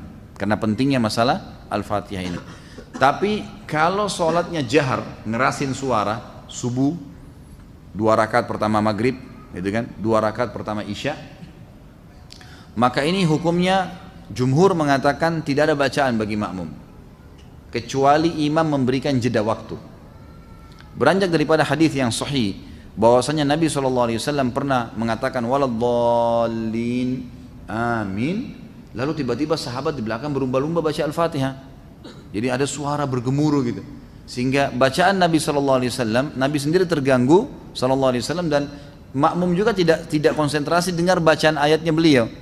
Beliau begitu salam lalu beliau mengatakan mali unazi', kenapa tadi saya diganggu dengan bacaan kalian? Kata perawi hadisnya kalau saya tidak salah Abdullah bin Umar radhiyallahu anhu berkata, mulai semenjak itu saya tidak pernah lagi membaca Al-Fatihah di belakang Nabi SAW kalau sholatnya jahar, kalau sholatnya ngerasin suara gitu. Ulama-ulama seperti Imam Syafi'i rahimahullah melihat bahwasanya orang yang membaca Al-Fatihah baik sholatnya jahar, kerasin suara atau sir, itu wajib. Beranjak daripada hadis Nabi SAW yang berbunyi tidak ada sholat bagi orang yang tidak membaca Al-Fatihah. Maka beliau tidak membedakan antara sholat berjamaah atau sholat sendiri ya. Kalau sholat sendiri mutlak harus baca ya, tidak boleh sama sekali tinggalkan Al-Fatihah, batal sholatnya kalau tinggalkan Al-Fatihah. Kalau sholat berjamaah sebagaimana saya sebutkan tadi, khilaf diantara ulama itu. Imam Syafi'i semuanya, mau sholatnya jahar atau sir, semuanya harus membaca Al-Fatihah. Allahu alam, kalau kita simpulkan, kalau saya simpulkan dari pendapat-pendapat ulama ini, saya melihat kalau seandainya imamnya membaca Al-Fatihah dengan suara keras, jelas ya, kita dengar ya, kita dengar. Seperti sekarang ada mic. Lain kalau mati lampu gelap, tidak kedengaran suara atau kita terlalu jauh dari imam, itu lain. Walaupun sholat jahar tetap wajib baca Al-Fatihah tuh. Karena kita tidak dengar. Karena memang Allah berfirman, umumnya ulama berpegang pada ayat ini, a'udzubillahi minasyaitonirrajim, fa idza quri'al qur'anu fastami'u lahu wa ansitu. Kalau Al-Quran dibacakan, dengarkan baik-baik dan ya telitilah, jelihlah. Berarti kasusnya adalah kalau dengar. Kalau dengar kita nggak boleh berkata yang lain gitu kan. Nah kalau imam sholat jahar, maghrib misalnya, tapi mati lampu, kita di saf ke-5 atau ke-6, ke-7 ke belakang, nggak dengar. Atau sholat di belakang, perempuan nggak dengar sama sekali. Mereka tetap baca Al-Fatihah, selama tidak dengar. Tapi kalau mereka dengar Al-Fatihah itu, seperti tadi imam kita Masya Allah membaca misalnya, kita dengar. Dan pada saat mengatakan waladhdallin, kemudian semua mengatakan amin. Begitu selesai amin, imamnya baca langsung surah. Nah ini Allahu alam, yang lebih dekat pendapat ulama mengatakan tidak lagi baca Al-Fatihah. Kembali kepada hadis, ya, bacaan imam adalah bacaan makmum. Itu sudah ada hadis yang menjelaskan masalah itu. Tapi kalau imamnya jeli dan dia lebih faham masalah fikih menjadi imam, adalah setelah waladhdallin amin, imamnya diam jeda 7 ayat Al-Fatihah. Maka pada saat itu makmum silakan baca, gitu kan? Dia membacanya. Jadi ini tinggal tergantung bagaimana kondisi imam memberikan dia kesempatan. Allahu a'lam. Jika imam pada saat sholat maghrib pada rakaat kedua lupa tahiyat awal dan makmum mengingatkan dengan kalimat subhanallah, lalu imam turun tahiyat, apakah makmum harus sujud sahwi sebelum dan sesudah salam? Kalau imamnya sujud sahwi, maka ikut semuanya. Kalau imamnya tidak sujud sahwi, maka tidak perlu ikut sujud sahwi, gitu kan? Dan sujud sahwi ini teman-teman sekalian dilakukan kalau seseorang lagi sholat, kan sahwi itu artinya lalai ya, kelalaian. Itu kalau antum sudah pindah ke gerakan yang setelahnya. Misal, kita pas sujud, ternyata satu kali aja sujud, gitu kan? Tiba-tiba kita berdiri, subhanallah, pas kita duduk untuk berdiri ke rakaat yang setelahnya, kita teringat, kayaknya tadi sujudnya baru 1 kali nih. Lalu kita sujud lagi, ini nggak butuh sujud sahwi. Tapi kalau antum sudah sempat berdiri, artinya sudah pindah ke gerakan yang setelahnya sudah sempurna, baru teringat, ini aja sujud sahwi. Ini aja sujud sahwi.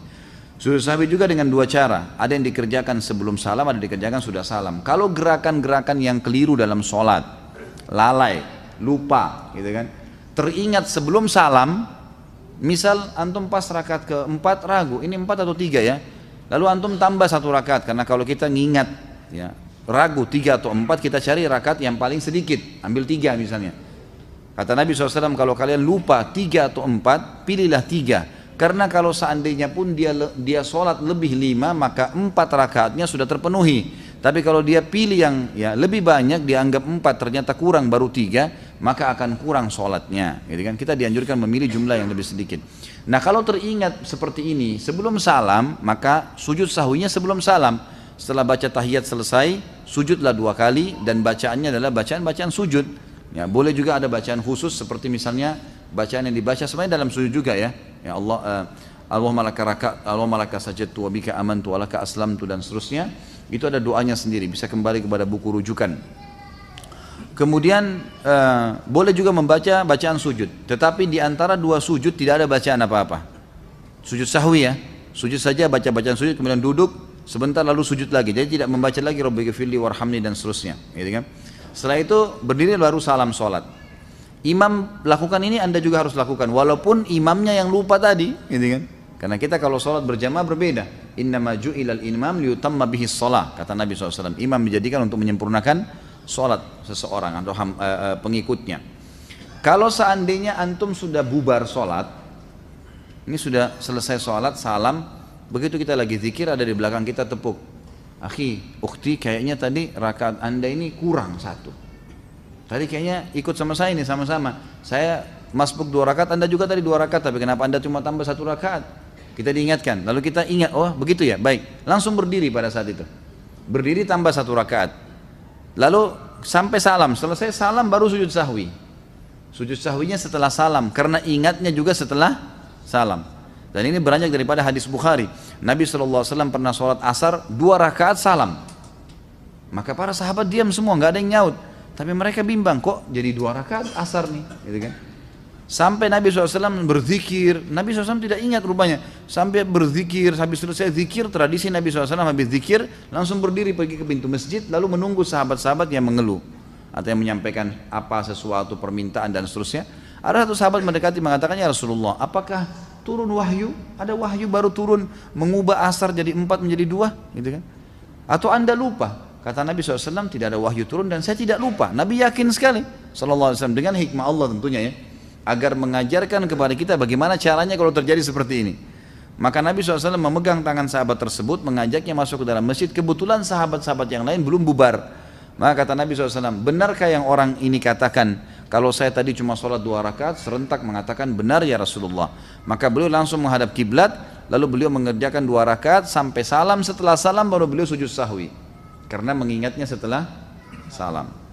Di masjid teman ana beberapa pekan yang lalu, khatib Jumatan terindikasi Syiah dari khutbahnya. Apa sebaiknya yang dilakukan? Apakah meninggalkan sholat Jumatnya atau tetap meneruskan? Kalau masih belum ada sesuatu yang pasti, teruskan saja. Karena ulama sepakat mengatakan hukum sholat di belakang majhulul hal. Majhulul hal itu orang yang tidak jelas statusnya, itu sah, hukumnya sah. Kalau kita tidak tahu ya, kalau kita tahu orang itu musyrik, orang itu memang dasarnya sudah murtad, atau memang orang yang sudah terindikasi akidahnya rusak, dan kita tahu, maka itu baru kita tidak boleh sholat di belakang, cari tempat lain. Tapi kalau kita tidak tahu, maka hukumnya kembali kepada hukum asal ya. Jadi tidak perlu meninggalkan, cukup ya, kerjakan saja kembali, atau dianggap sah insya Allah. Like and subscribe.